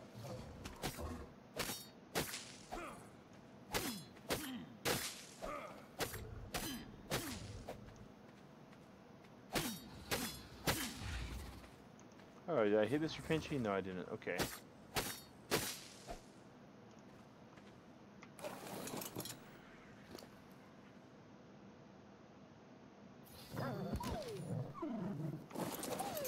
Alright, if I'm gonna go out and gather fiber, you guys just come with me. Actually, come to think of it, you guys don't have the meat, do you? 1 second.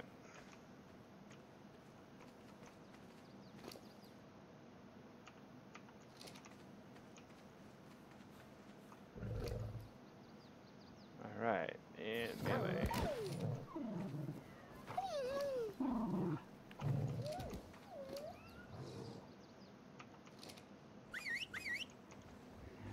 Okay, guys, follow me.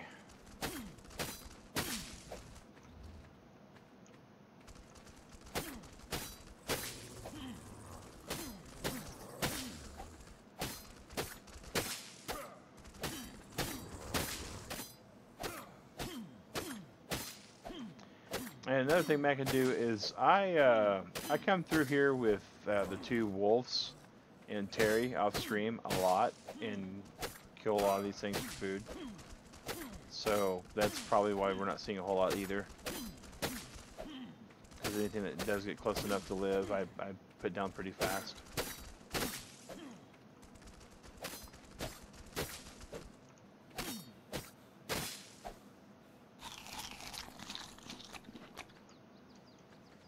Speaking of things, I need to go and close this.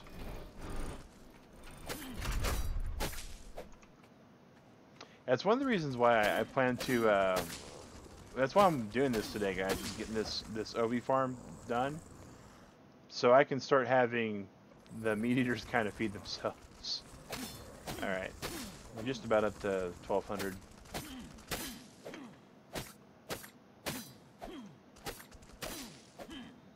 I think we might be already at 12. Let's see.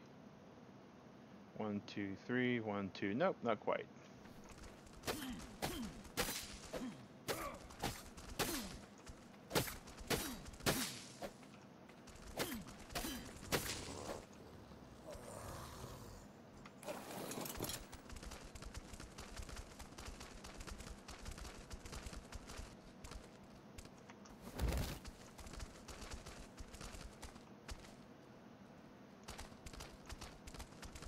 Come on, Balto. Back over this way.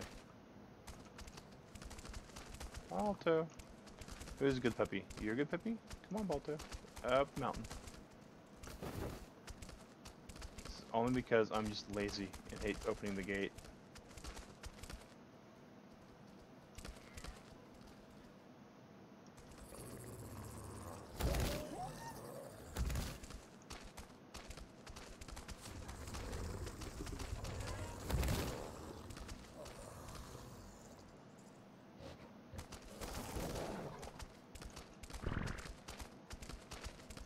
And of course it's going to take a lot more work for me to do what I got to do over here. Because Balto's going to be stuck.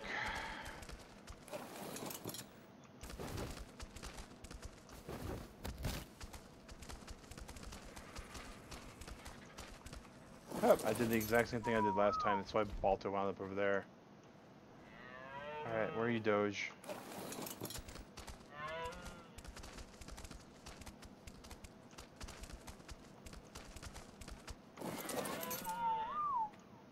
Alright, so they're parked. We can grab their meat back.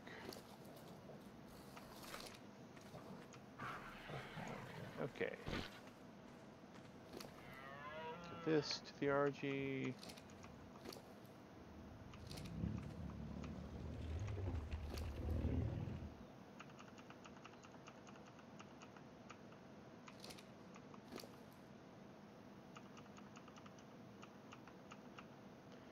Ah, I was afraid of that. Okay. RG, take the, I can't take the metal off the RG, okay. I can give this, that, and then that, and that, and this, and that. Even with the reduction.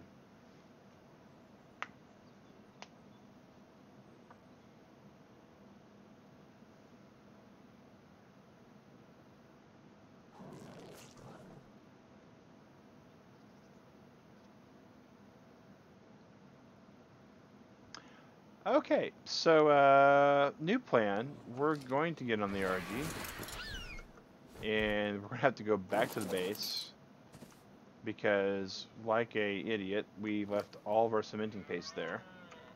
And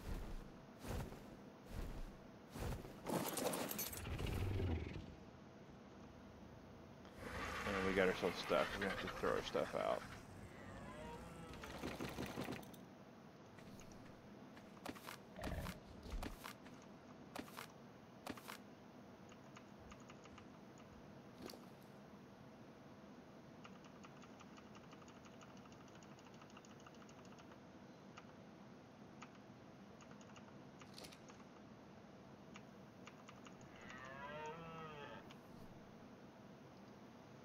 Okay, so we're going to drop the metal. We're going to come up to here. We're going to give you, well, essentially we're going to give you the metal.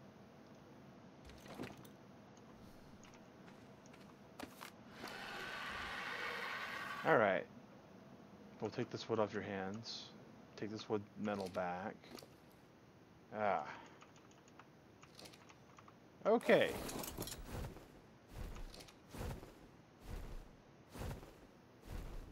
Unless I was smart and actually put it over in this inventory first, and I don't remember being smart. And I don't remember putting anything over here either. So...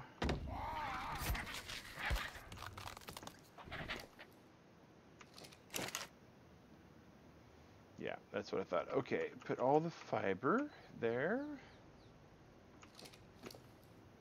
Take the metal out in this little bit of wood.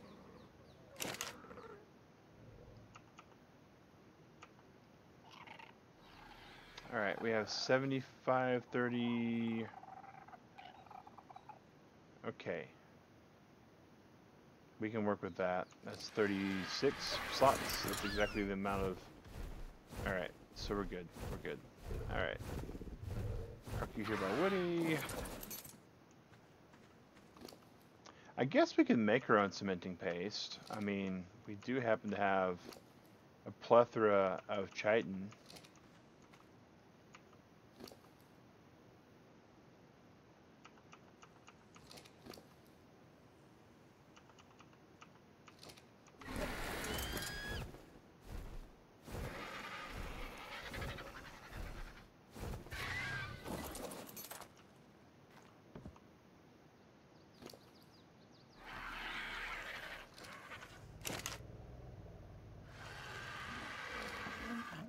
In fact, do we have any in here? No. We do have stone, because that's what we were doing here, was making chitin at one day. Alright. Or cementing paste. How's this doing? There's our mutton. Alright. There's some more metal. Alright, so...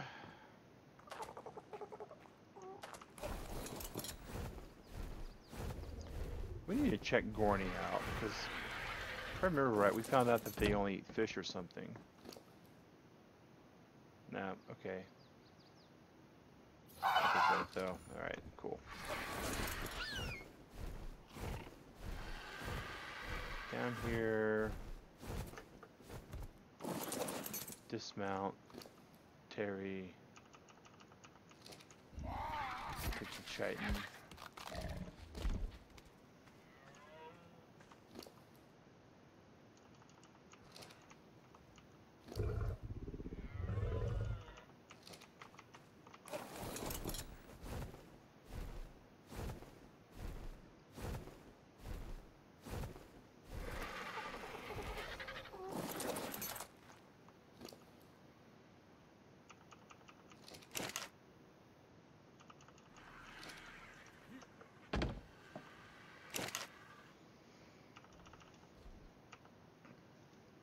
Alright, we can make 11 because it takes so much stone.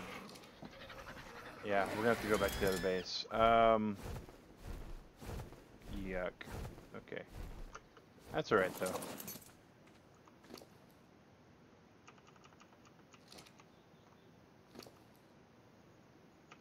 Alright, since we're going to go to the other base to build the platform, guys, I think we may head back and start building the actual farm itself. because just building something, installing a tap and all that, it's not going to take that long. Moving all the materials back and forth is going to, though. So I'm going to go ahead and top these guys off. And we can go ahead and start heading there so you guys can see what I discovered. And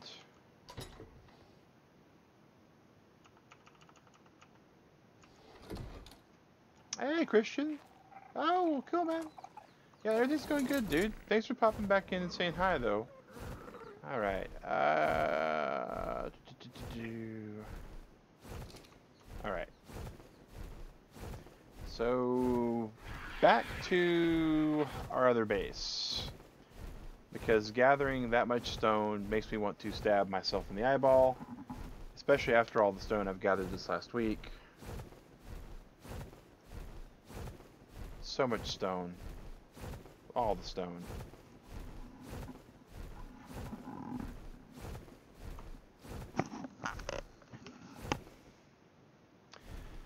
Why do you not put all the wood on Terry and take it up? Oh, McAdoo, that's... Actually, for that matter, Woody might be able to get up there. That's a smart person thing, Terry, and Woody to take up the wood. That's why I didn't think of it and you did, McAdoo. So let me go ahead and just get on Woody, and because I think I can get Woody up there too. I know we can get Terry up there.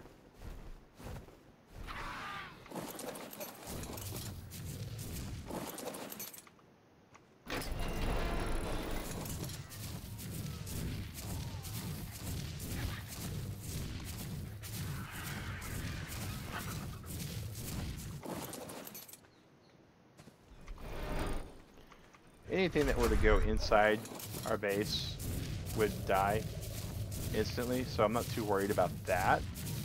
You got any new games you're excited to play stream? Not at the moment, Christian. We're still pretty happy with this one. Yeah. Exactly, McAdoo.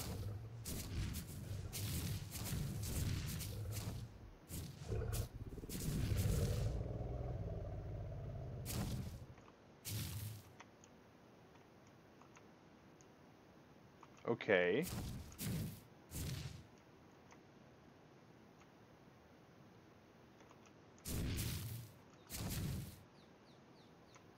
So that's a fact. Mammoths can't get up here. That's a depressing fact. Okay. So T-Rexes can get up there and mammoths can't. Ain't that special.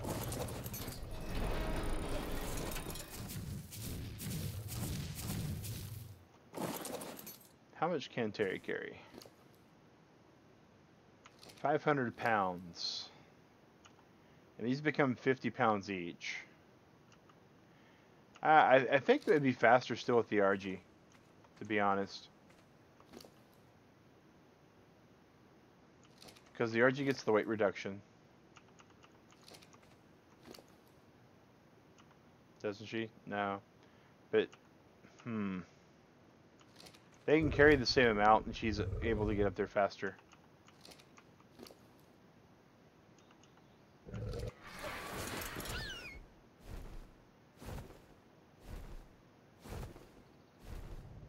So now I have to loop around and everything.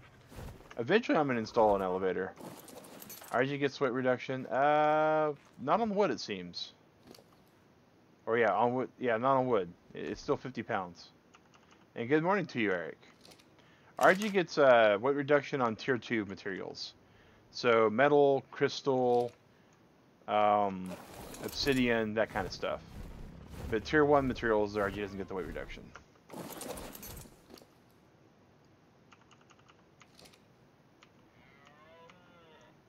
But,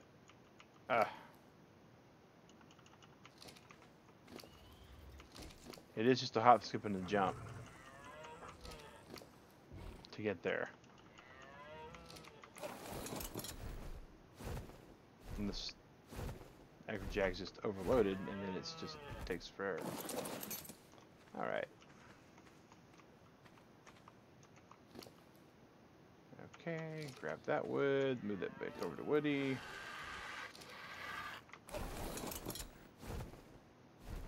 Up, up, up. Beaver could put in him and have RG carry. Yeah, if we had the beaver all the way over here, we would. We only have one beaver, and it's at the Herbivore Island. Which sort of going over there and getting it and coming back over here defeats the purpose of not going over there and getting the other materials yet.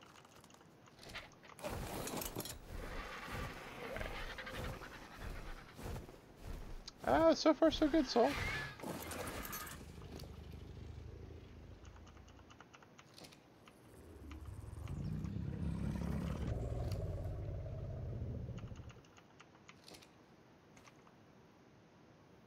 Okay, Lee. Well, good night.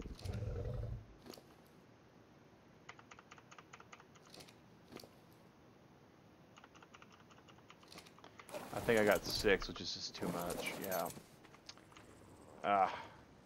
5 is the magic number, Mag. Thou shalt count this to 5. Thou shalt not count this to 4, except to move onward to 5. Thou shalt not count us to 6, and 7 is downright out of the question. Alright.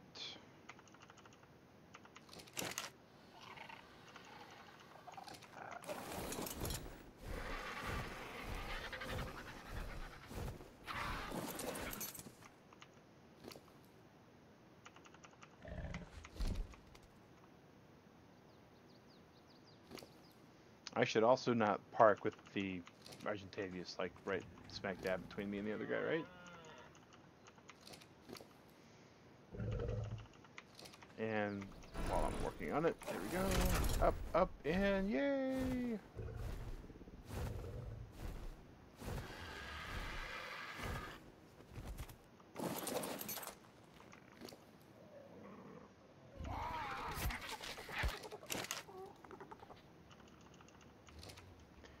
I have a pile of meat on me? I don't even know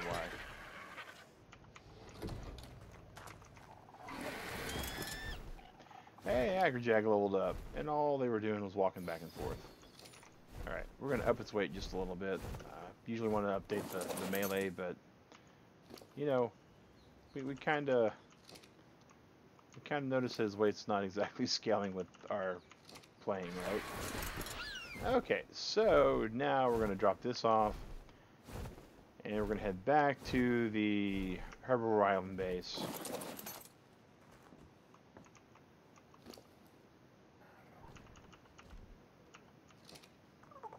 Actually, we got to head back to Dolly, because Dolly's where we dropped all that off.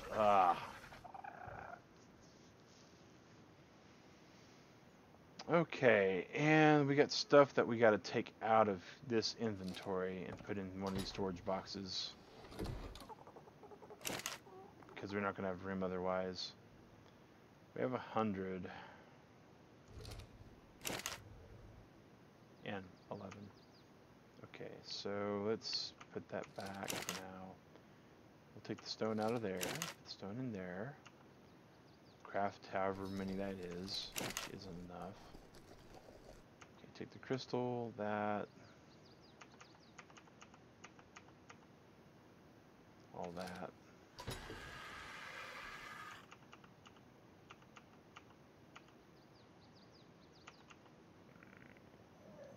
It's not much crystal, is it? Alright. Yeah, we're not gonna have a reason to move that there. So I need 12 more slots. So that should do the 12 slots of that I need. Okay. Alright, Agrajag, here we go. Up, up, and away we go.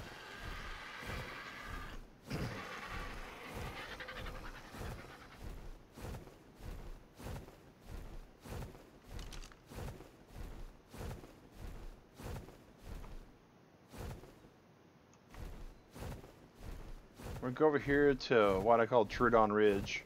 We're going to land briefly, kill any Trudons if we find them, because they are not to be left alive if we can do that. And then we're going to head out. back to Dolly.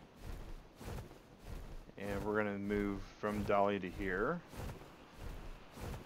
And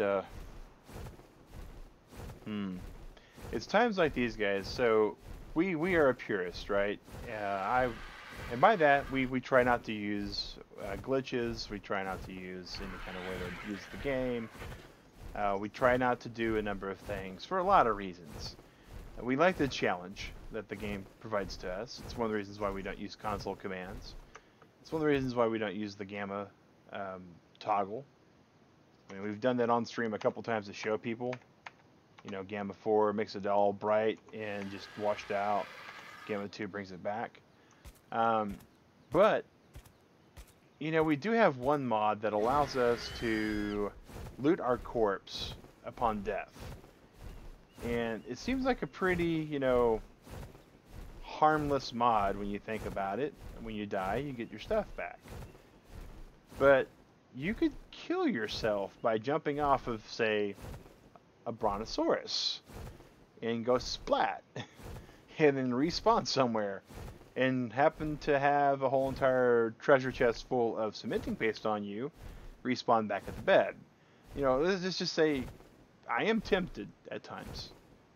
You know, but we want to try to only use that for keeping the stream going upon a death.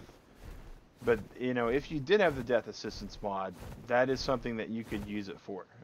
So again, one of the things that the mods do for this game to make things a little bit easier for people. And I have done that in the past, sorta. I've been loaded up with materials from a person I was playing with, and they said, "Hey Mag," I said, "Hey what?" And they killed me.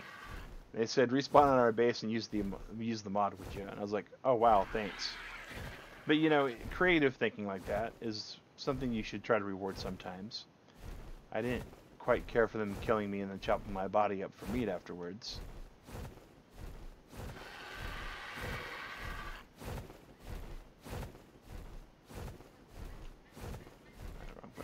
Here we are. It is almost dark. Let's get our nighttime stuff going.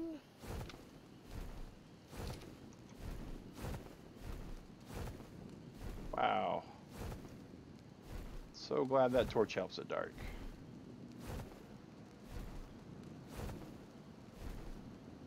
That looks like a redwood tree, but I can't tell if it's in the forest we're going. No, okay, we're gonna be outside the forest, so we'll be all right. I'm just looking for a place to land. Build our stamina.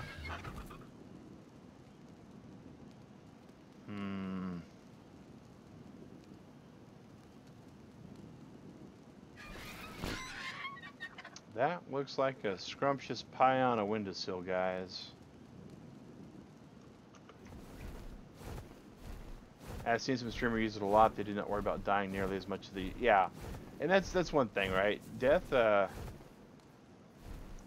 a game like this should have some kind of a penalty for it, right?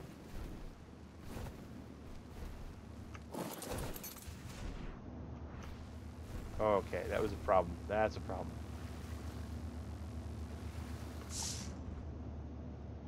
Alright, we don't need any of this.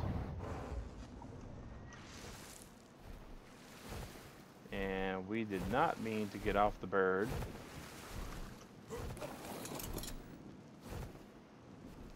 You know, but there is something to be said for people that really don't want to be hampered with that. Some people enjoy the creativity of the game. I, for one, am one of those people. So I can see how people want to just create, right? Prehistoric Legos. I'm on board with that.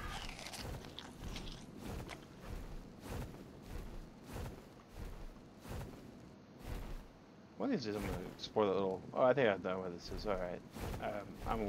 I am with the times now. I'm also awfully close to the redwoods.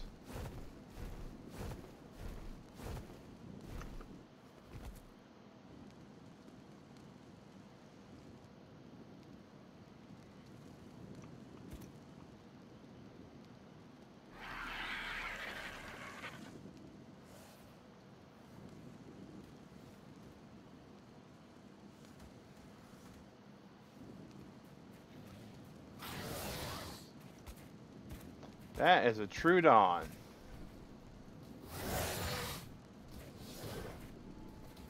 Oh, that is lots of Trudons. Oh. That is far too many Trudons for us to worry about. Yeah. Yeah, it's some people use it to move stuff. I cannot read that language. And I am hopefully not going to die translating this, but we'll find out what happens.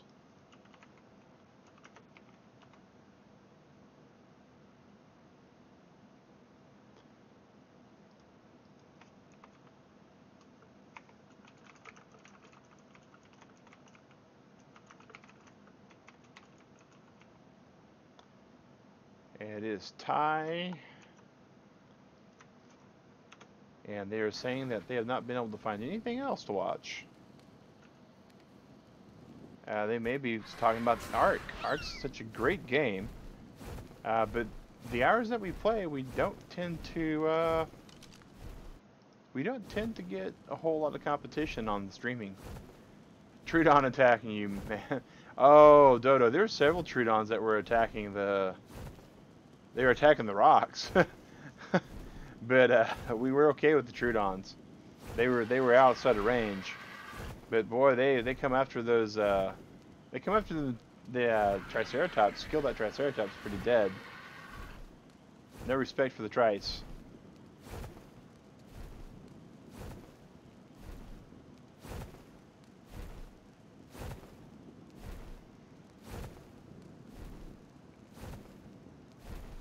But yeah, Dodo, welcome back to the channel, man.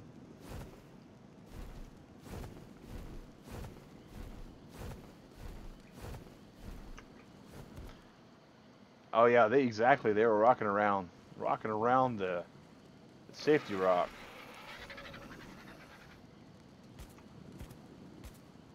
All right, and up and away we go.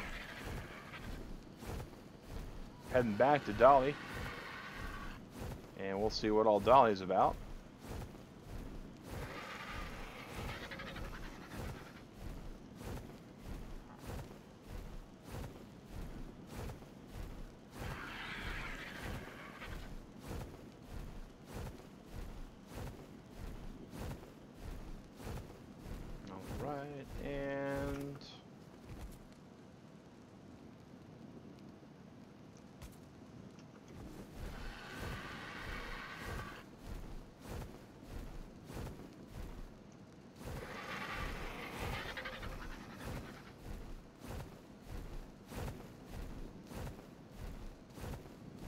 There's our little landing pad that we're going to go after. And we'll get to that not too long now. There used to be always one or two Quetzals around the red obelisk. I wonder why there isn't any now. I don't know, McAdoo. I do not know. And it is very disappointing. I wish there was a way to tell how many dinosaurs were spawned on the map, right? That would be very helpful for this situation, because I don't want to abuse such an ability.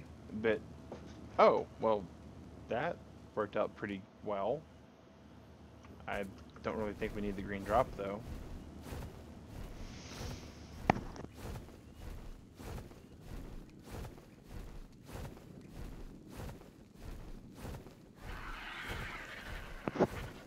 There could be a mod that does that potentially. I know in World of Warcraft there was a mod, or yeah, I guess there were mods that would allow you to tell if certain dinosaurs were spawned or not.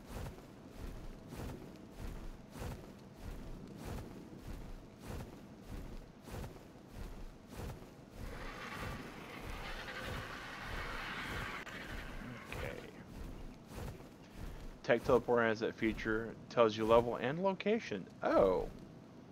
Wow. Well, all the more reason for us to eventually get to where we can kill, I think it's Alpha Dragon, isn't it?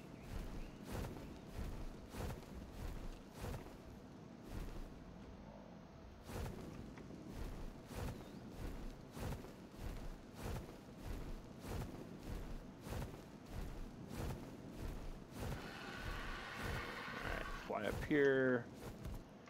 Park. So that's not there. It must be. Did I put it here? At 1, 2, 3, 4, 5, 6. I put it here because we were needing the wood, and I was planning to actually make everything with that. Okay. So now we've gotten all the way here, and we're no longer hauling really, really heavy stuff. Let's grab all that, shall we? Just in case we see us a Quetzal. To quote Elmer J. Fudd, be very, very quiet. We're hunting Quetzal. What?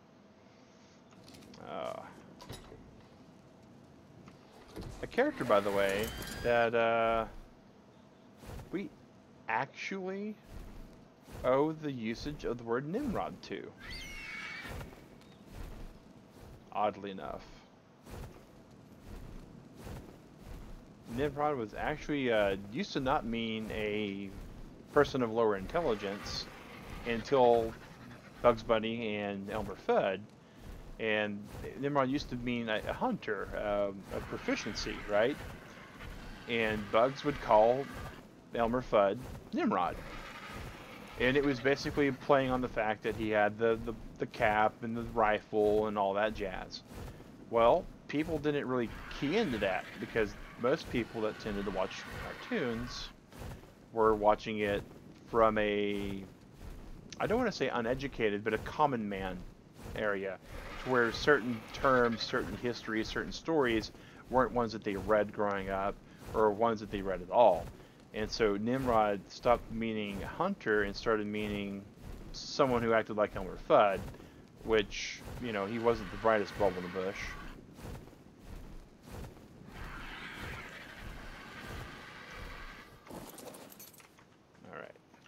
Speaking of which, how's your guys' food stock doing?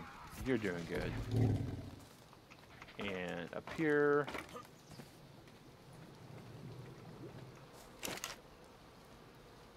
we got plenty of that in the secondary garden over here. Yeah, we're good.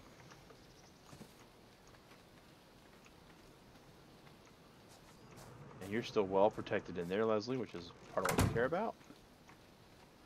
Yeah, it's just one of those little factoids. Use it how you wish. But yeah, it's kind of interesting how language evolves when you think about stuff like that, right? You know, of all the places that a Quetzal could spawn, I would really love for the Quetzal to be around here. Because if the Quetzal were around here,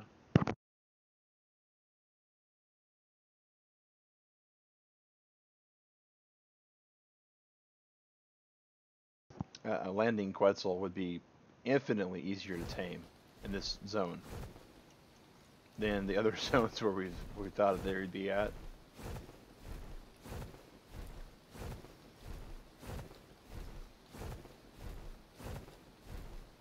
Oh, yeah. We'll kind of remove that though, Eric. One of those terms is not really,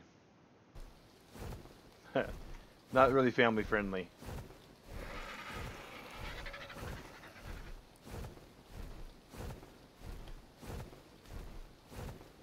It's alright, Eric. No worries, man.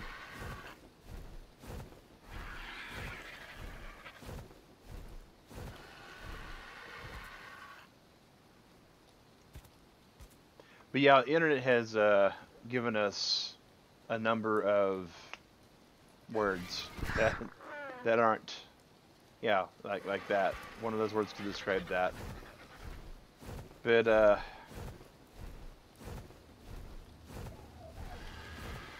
yeah, the evolution of language is something that's kind of always interesting, for good or bad.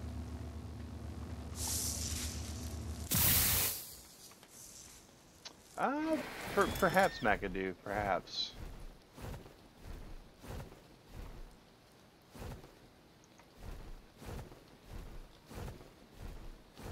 I mean, I do know our Titan is wandering around over around here somewhere.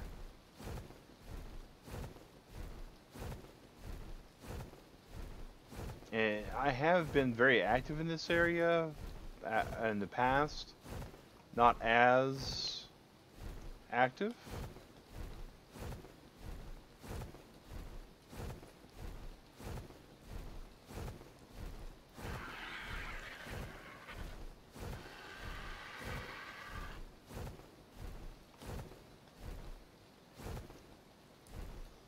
Let's go to cave view and see what we got.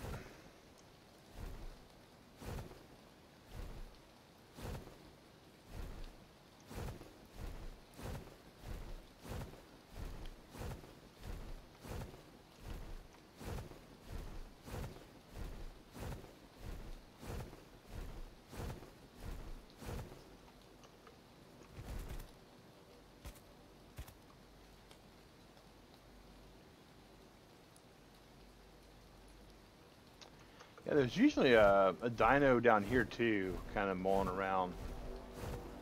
Yeah, alright, so we've killed him a couple times and he's still respawning. So we know the spawner in this area isn't broke, so that's good.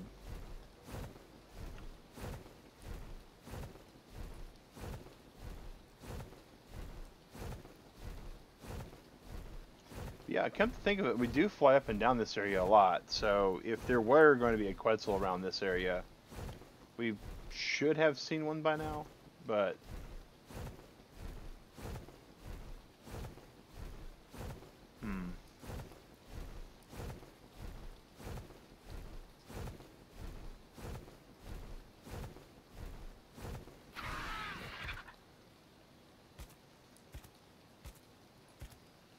do the stalking tiger kind of clip that we got with the RG. I still love how they walk. I mean, they seriously look like they're about to pounce on something.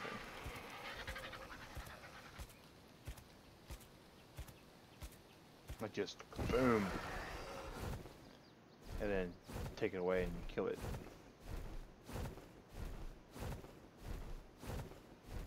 Yeah, the vulture walk, it's really awesome. Speaking of other things that are in little Looney Tunes, right? There'd be those cartoons of some poor Looney Tune out in the middle of the desert, and the vulture would just be stalking it.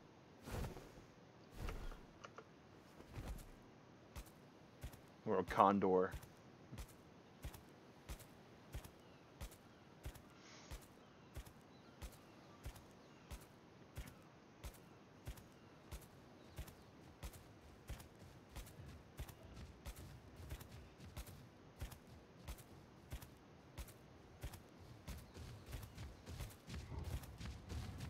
Yeah, we'll leave the turtle alone. It didn't hurt nobody today, and we're full up on food anyways.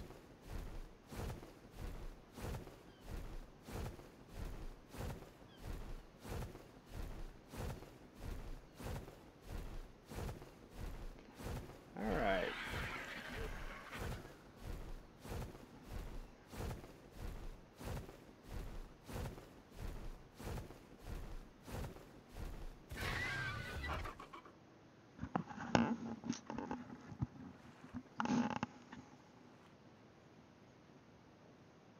Just about back to the base, guys. And then we're going to go where I don't want to go. But we're going to go to the redwoods because we got to put up this platform. We got to put in 2 tap saps or sap taps. App.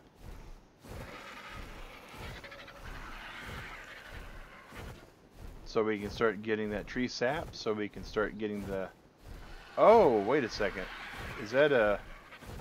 It's an awfully big bird, but I don't think it's a Quetzal. I think it's a Gorney. That's a Gorney. Sad.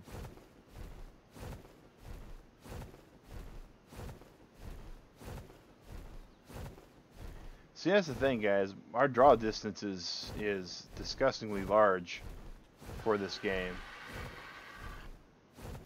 So we can see tiny things that far off in the distance. So larger dinos we should see decently, but we just haven't found the Quetzal yet. Except for that one we killed. Well, we didn't actually deal the killing blow, mind you, but we did put it down in front of a hungry group of dire wolves.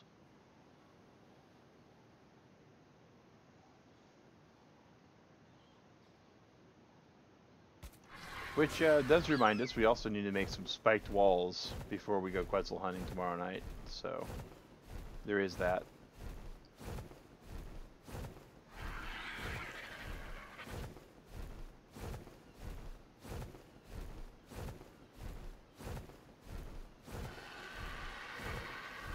All right, getting there.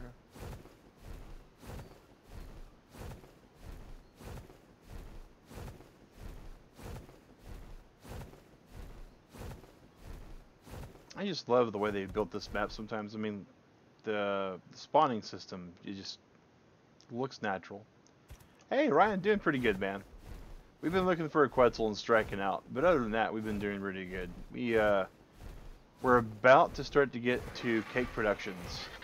Welcome back, Ryan. I think you popped in for a little bit last weekend, but I can't remember 100%. But yeah, I'm glad to see you back. We'll be streaming here for the next 20-something minutes.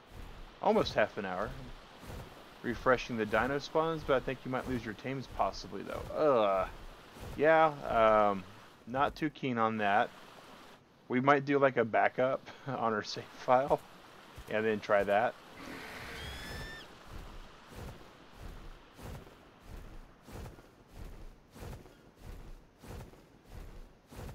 And it could just be our lack of follow-through. I mean, Quetzals are big, but the map is, you know, I mean, map's the map. It's huge too. I mean, this thing, do not know for sure. Yeah, I'll have to investigate that. I've not ever done a dino tame or spawn refresh, so.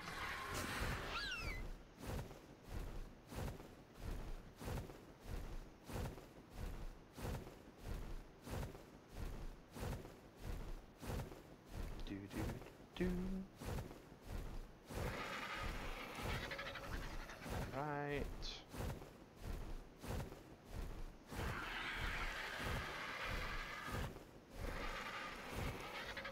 And Dino Wipe. Okay. I know the kill command will kill all dinos. Like kill all enemies, I think is what it is. Alright, okay. Platform. Oh, what do I not have enough of?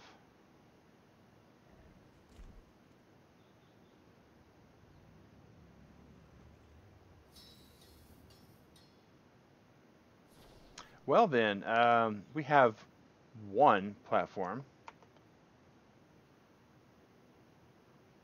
Because this whole entire time we've only had enough for one platform. That's a huge, huge encumbrance. Wow, okay.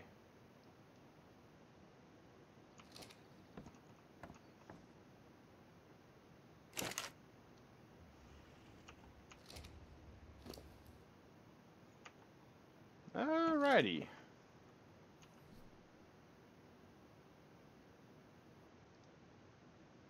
Yeah, that's what I was thinking, Eric, because that command would kill all the tames, because it kills all the dinos.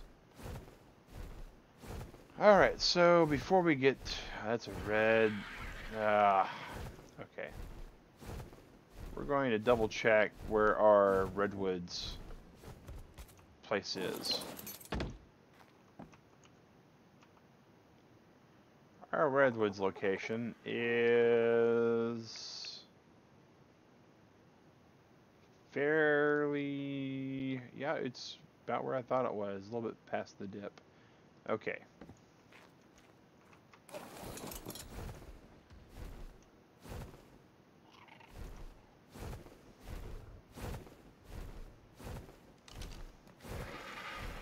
So we're going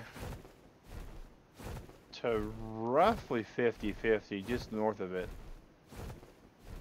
And that's where we're going to install our stuff. There is a beehive that's nearby where we're going to be at. So that may be where we just go ahead and set up some stuff. I don't know how this is going to work, but we'll see. Sure is beautiful in this little area here. But looks are always deceiving an arc. Talking about Dino Wipe, never done it, so I do not. Okay, yeah.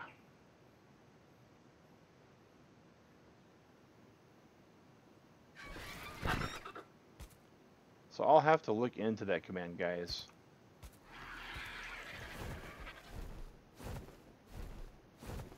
Well, here's the red drop. And red drops are like the best drop. It is usually worth chancing life and limb to grab one of these. Blueprint for Dodicarus saddle, blueprint for Woolly Mammoth saddle. Those are fine and dandy. I don't have any problem with them. But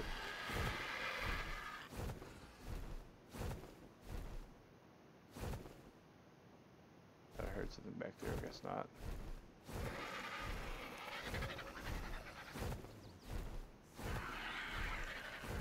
I'm freezing. How am I freezing? It was 52 degrees. Well, maybe not exactly 52. It was close to that when we were freezing, though.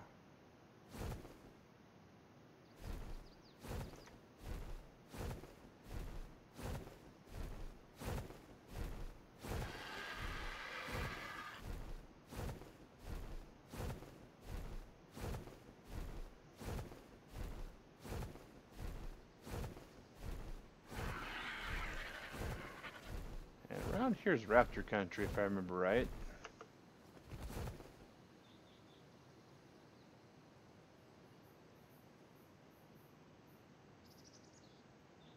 Just let RG here eat up. And you know we're going to find a Quetzal with only like 3 stacks of meat on us. But you know, I'm positive that, guys, when the time is right to find the Quetzal, we'll find it.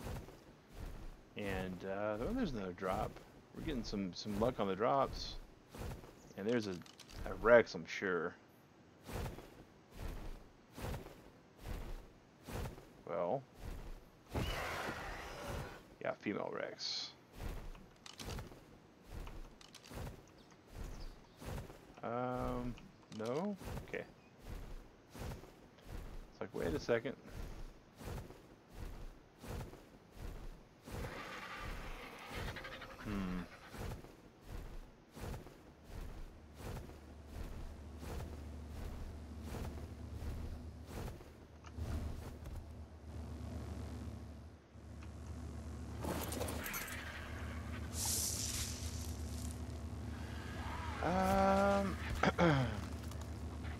Those could be useful.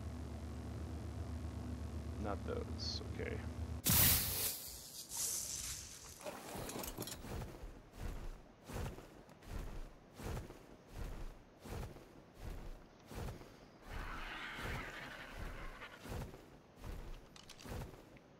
And I guess we're gonna have to put this in our inventory bar here. See how big that thing is, guys.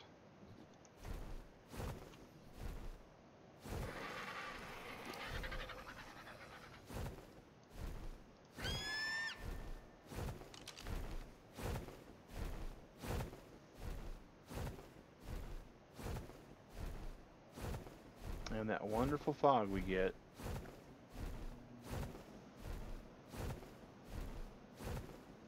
Yeah, you know, weather's weather, guys. It'll happen. In this game, especially. You know, there's back when we did Breath of the Wild on Switch, we'd always talk about how the rain always came in right when we were trying to do something. The fog seems to be the same way in this game. It's just very inopportune when fog comes in.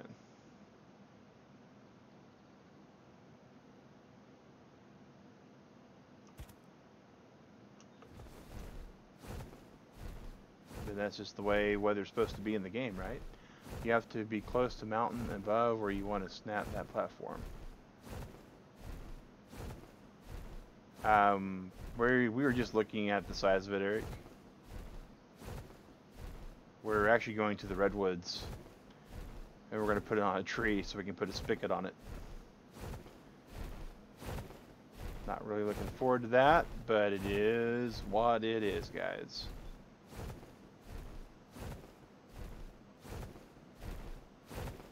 All right.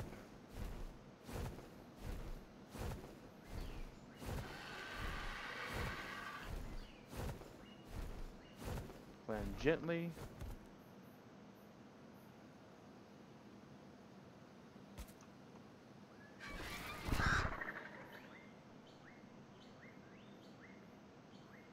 Okay.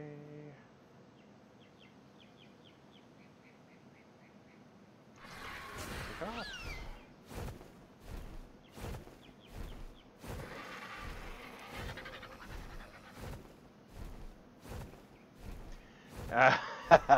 You know it, Eric. It's a squirrel scratching post, man. It's of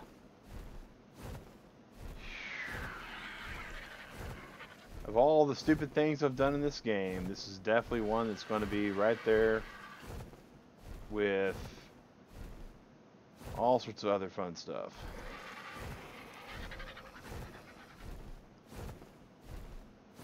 That's a cloud of dust. Could that be an alpha raptor? Oh, sure it is.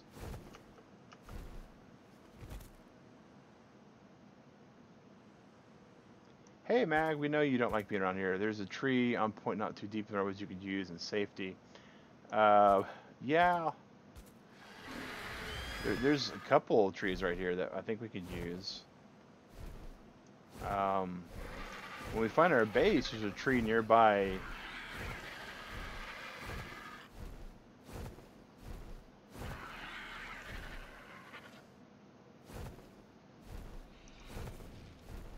I know we have a micro base.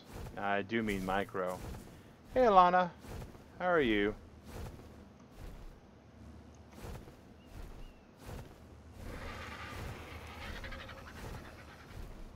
I mean, the fact that we're calling it a base is an insult to the other places we've made a base at. It's more like 4 walls, a door, and a bed. It's right around here. Hey, Darkness.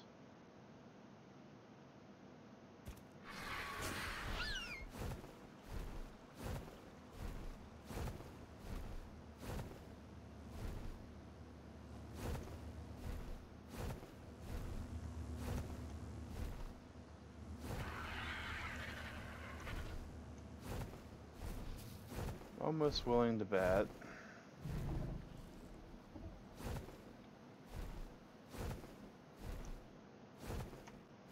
that I was smart and didn't build it on the redwood side. Maybe that's it right there. Not to be rude, but it's pronounced Elena. Okay, my apologies, Elena. That's not rude at all. That's your name. If someone mispronounces it in good faith, you should correct it. Alright, so here's our base. Okay, this is... And when I said it was a micro base, I was not kidding, guys. Look at this. It is a shack. It has a bed, and that's it. But it will become so much more. It will become so much more.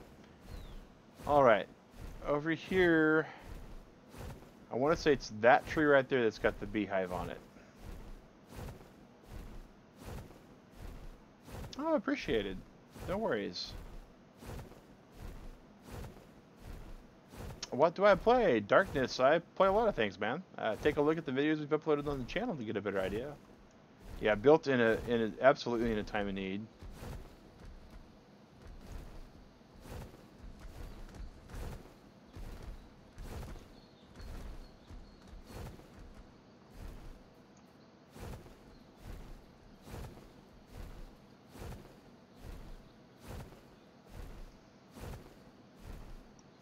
There's our platform. Alright. That's where the beehive is. So, you're in Thailand. Okay, Darkness. I am the United States. All right.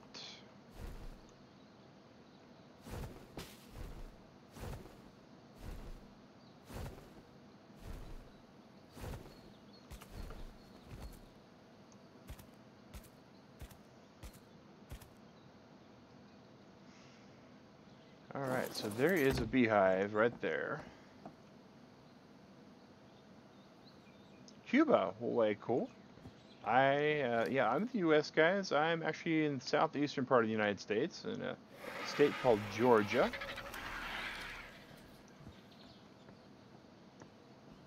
If I remember right, I can put more than one spigot here, right? Good. All right, so now we got 2 sap spouts. There's literally a squirrel kitty second tree on right above me.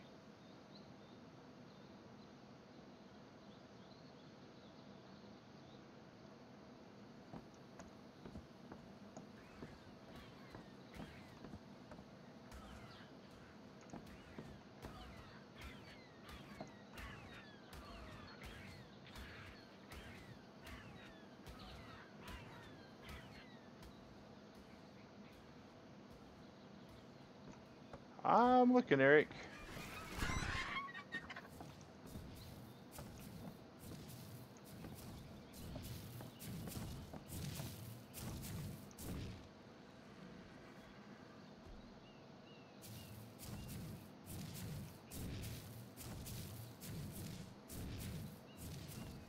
That's a beehive over there. I forget. Am I able to put anything on these platforms? I don't think I can.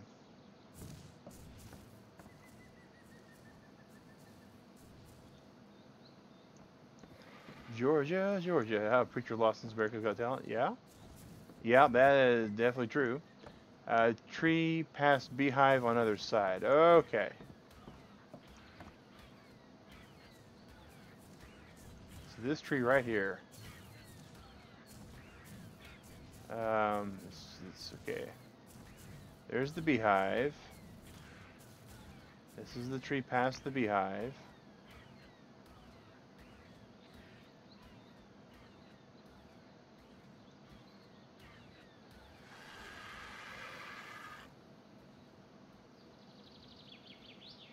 Of course, you might be the one that doesn't, the beehive that doesn't have the platform I was building to try to get a hold of it. Yes, you can build on platforms, so that's good to know. We will, alright, so... Wait.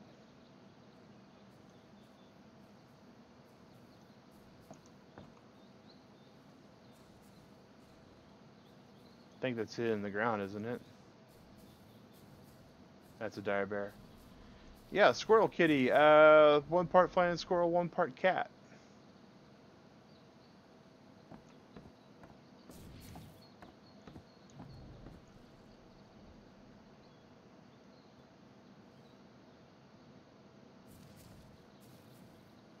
Whoa, 2 beehives right there. Ah.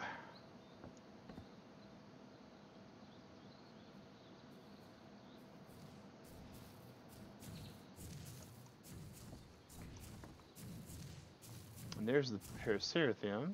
Common squirrel kitties, yes, they do a lot of things.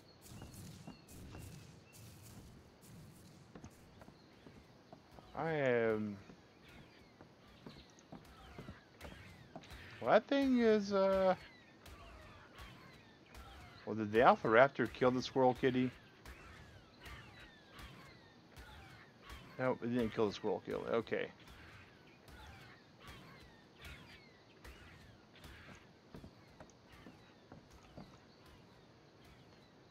Is that it right there? Nope. It's Megatherium. You're a squirrel kitty. Alright, Alana, or Alina. My apologies. It's going to take me a couple seconds. Tune into that. I'm not seeing...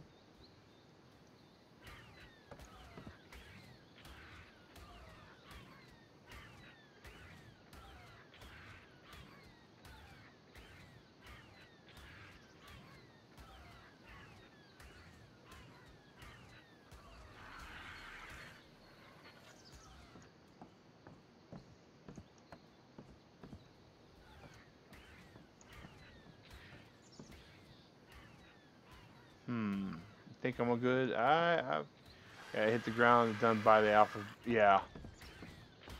Yeah. Yeah, that's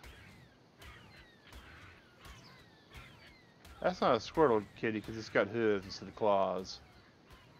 But yeah, alright. So, Agrajag, you happen to have, not that, but I have this. Okay. I have no flowers though. But this is going to be a good place.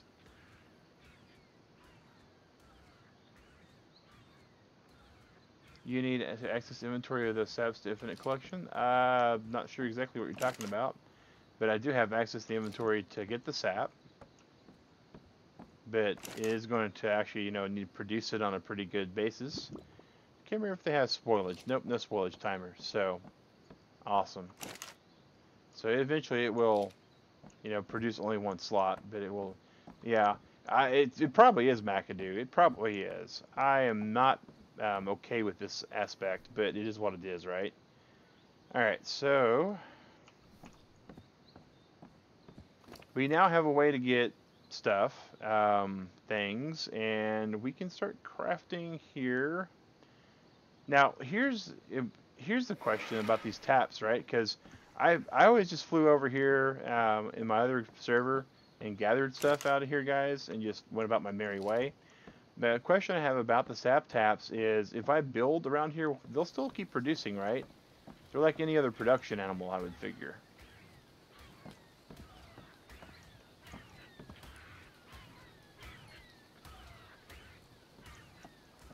You have to open it to make it start. Okay. So I have to open the inventory to make it stop. 20 max per tap. Alright, cool. I appreciate that. Diciembre? Alright, Agrajag. We're going to very carefully, I do mean very carefully,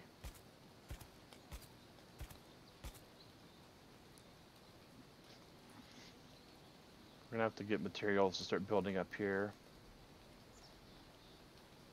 so we can get us a bed and other stuff. And how many taps per tree can we build, December? Is it just 2? Or can we do like 4? I think it's, if I remember right, it's just 2, but...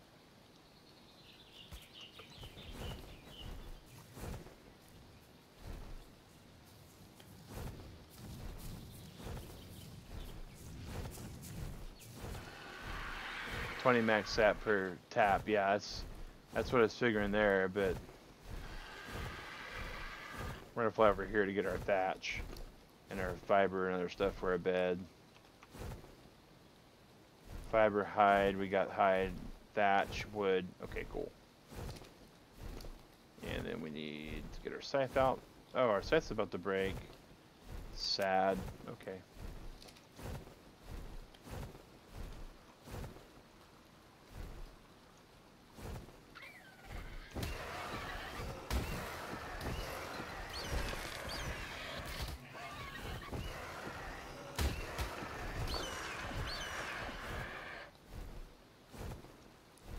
Alright, so...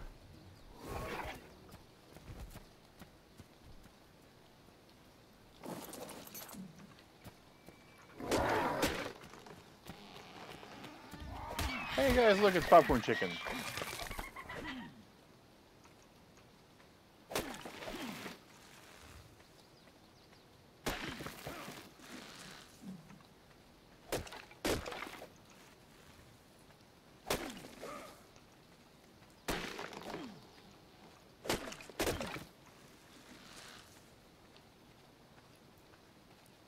Alright, and does Agrajag have any pelt? Just 3? Ugh, okay. Well, I think I can probably get there when I need to get there. Alright.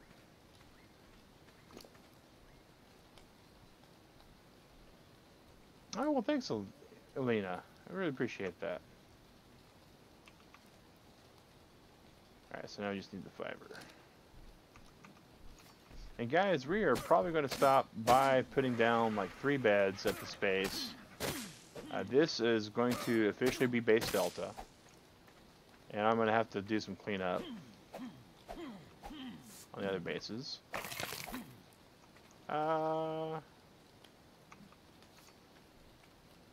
Thumbnails are really, really small for me, Dicembre.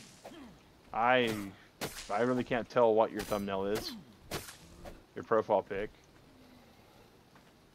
But yeah, alright, so bed, create, 2, what am I missing? I'm missing thatch, because it's always thatch.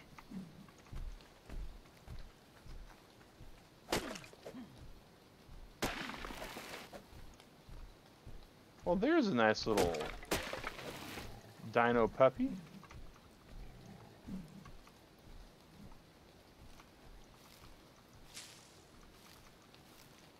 I use the power of the thumbnail for Quetzal hunting. Yeah, I need something, because the 6-hour stream on Monday morning, Sunday night is Quetzal's gonna be there. All right. Where'd you go, Dino Puppy? I know he's around here somewhere. Here you are.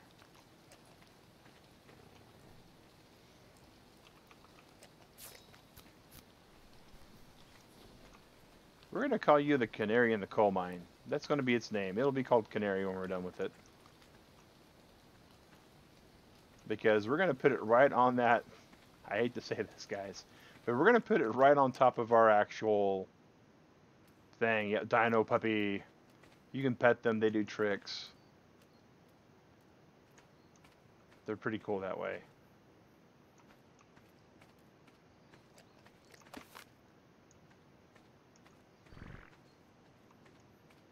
That's not their trick, by the way. They do other tricks. What's a Dino Puppy? Well, this right here is called a Lystrosaurus. I call them the Dino Puppies. Uh-oh. That was a stupid spitter dino. But they're basically little, cute, brown-eyed, doughy, puppy-eyed dinosaurs that have no other function in all of Ark except for to eat berries, to make a mess, as you can see, and to do a trick when they're pet. Only when they're tame, though. So they're like most puppies. They're also, you know, eternally just small. They're one of the small dinos that you can't pick up, though, if I recall, though. And they're a real easy tame. Your grandma. Okay. I guess if your grandmother does things that you don't care for, that might be part of it. Google its image related to the Maya and Aztec god. Oh, Quetzalcoatl. Yeah, okay. I'm familiar with Quetzalcoatl. Quetzalcoatl's in a lot of different myths and mythoses. Come on. You're not just hungry yet.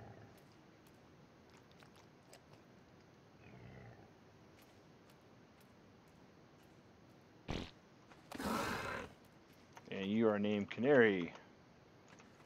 Come to here, Canary.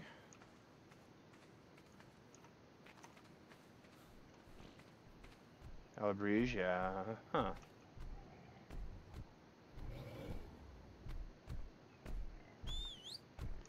Alright, Canary, you stay right there. See if we can pet Canary, and Canary will do a trick. Do a little dance. Alrighty, and so now we're going to toggle out our torch.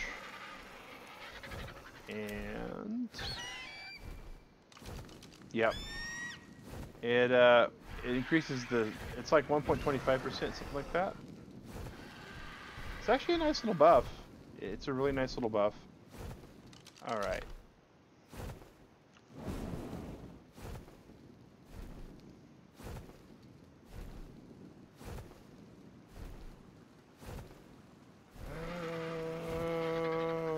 Okay.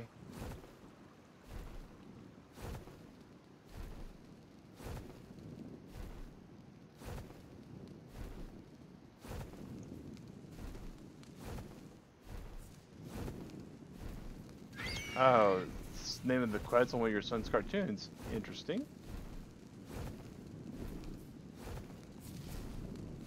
That's a Paracerathum. Let's put on the Argentavius Nightlight real quick.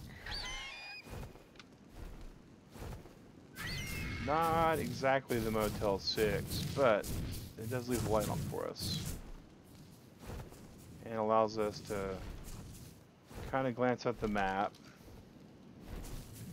Now that we're kind of facing the right direction.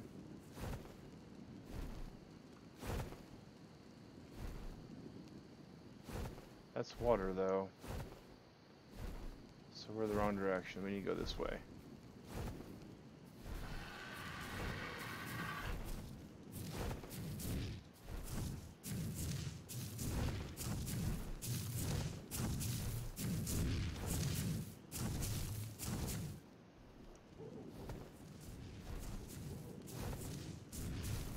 I've never thought I would be flying into the redwoods in the dark. And you know what? Today is not the day to start. Adventure Quest. Oh, okay. Interesting. Never watched it, I don't think. Maybe I did. Is that the one where the guy talks to ghosts? Or am I thinking of a different one? Because I know there's one where one guy talks to ghosts. And there's like ancient stuff involved. And because it's dark and because we're stupid at times, we are going to be rating out the actual day-night timer so we can actually, you know, not die.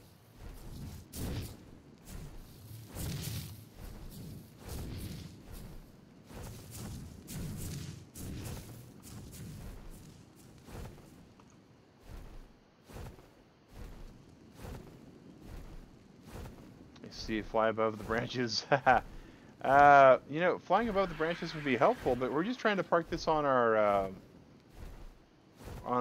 platform, so it won't be too long. I mean, we got what, 3 more hours of game, so it's 3 seconds per real life second, or 3 minutes per real life second. So it's, you know, it's about 20 seconds an hour. It's about, yeah, boy's ability to talk to ghosts, modern day girl ghost. It's been, yes, Eric. So I have seen that one. It's not a bad show. It's not a bad show. Cut through the map like a boss. I'm not going to do that either, December. I'm going to wait out patiently while the moon kind of goes down, and it's the moon's beautiful in this game. But we're going to wait for Canary, because what Canary is, even though it's a dino puppy, bless Canary's little heart, because Canary is short for Canary in the Coal Mine, and Canary's whole entire purpose in life is to eat berries, be petted on when we come by to collect sap, and to die if there's a squirrel kitty nearby. I feel bad about that, but it is his purpose. Everybody gets a purpose in life, and it's not always what we want it to be. But Canary's purpose is going to be to have things not go according to plan. Few people want their purpose in life to be not fulfilled as much as Canary does. Alright. We're going to pull back and loop a bit. And to be cute. Oh yes, absolutely. To be cute in that, like, pug sort of cute, right?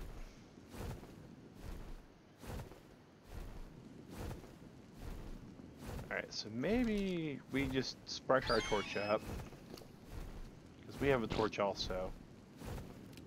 And just maybe between the two of them we get enough light to kind of do this.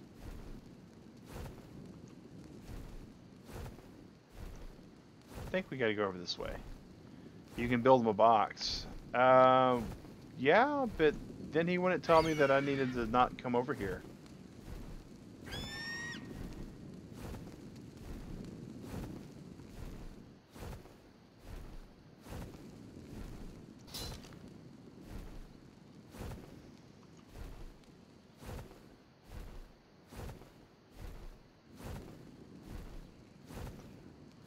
Alright.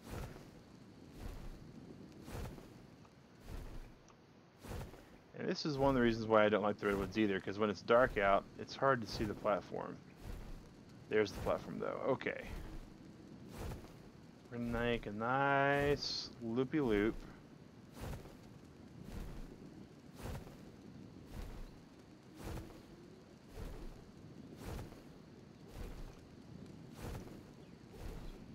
Alright, Canary. There you go, buddy. You're on the ground now. Alright. Nobody can take that away from you. Alright.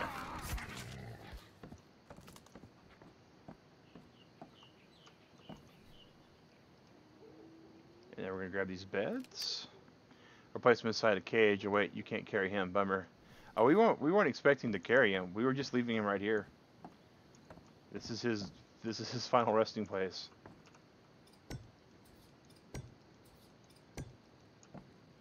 All right. So now we have beds that we can fast travel from.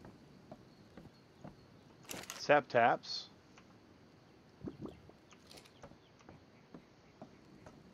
Start getting sap from.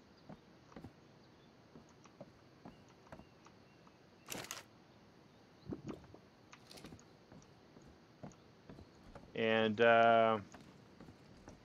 someone here to basically to politely warn us that there is a squirrel kitty afoot, and we're gonna increase his hit points. All right, and Turtle Club, that's gonna be it for today. I don't like the idea of falling asleep here in squirrel kitty territory, but it is a little after 6. We now have some sap, so we can start making veggie cakes. This is going to be needed for us to be able to actually tame the dinos we need. So tomorrow night is going to be some base building, I promise, guys. We're going to go back to our base. We're going to build us our sheep pens, and we're going to work on making us a way to farm meat more efficiently. Sorry, I had a little bit of a hiccup there. But yeah, guys, I'm going to take a break, 2-hour break like usual. We're going to be back at 8 a.m. Eastern Standard Time for Majora's Morning Muffin, our Majora's Mask playthrough. And we've done with all 4 main bosses in Majora's Mask. Now we're doing side quest stuff. And of course, like any of our actual start to finish playthroughs, it is 100%. But yeah, we will be more than happy to see you guys there. If not, we understand. I'm going to have a good break. You guys have a good morning, good evening, good night, good breakfast, lunch, or dinner. Whatever you guys are about to have, Turtle Club. This is Mag Synchro saying, have a good one, and thanks for watching. Take care.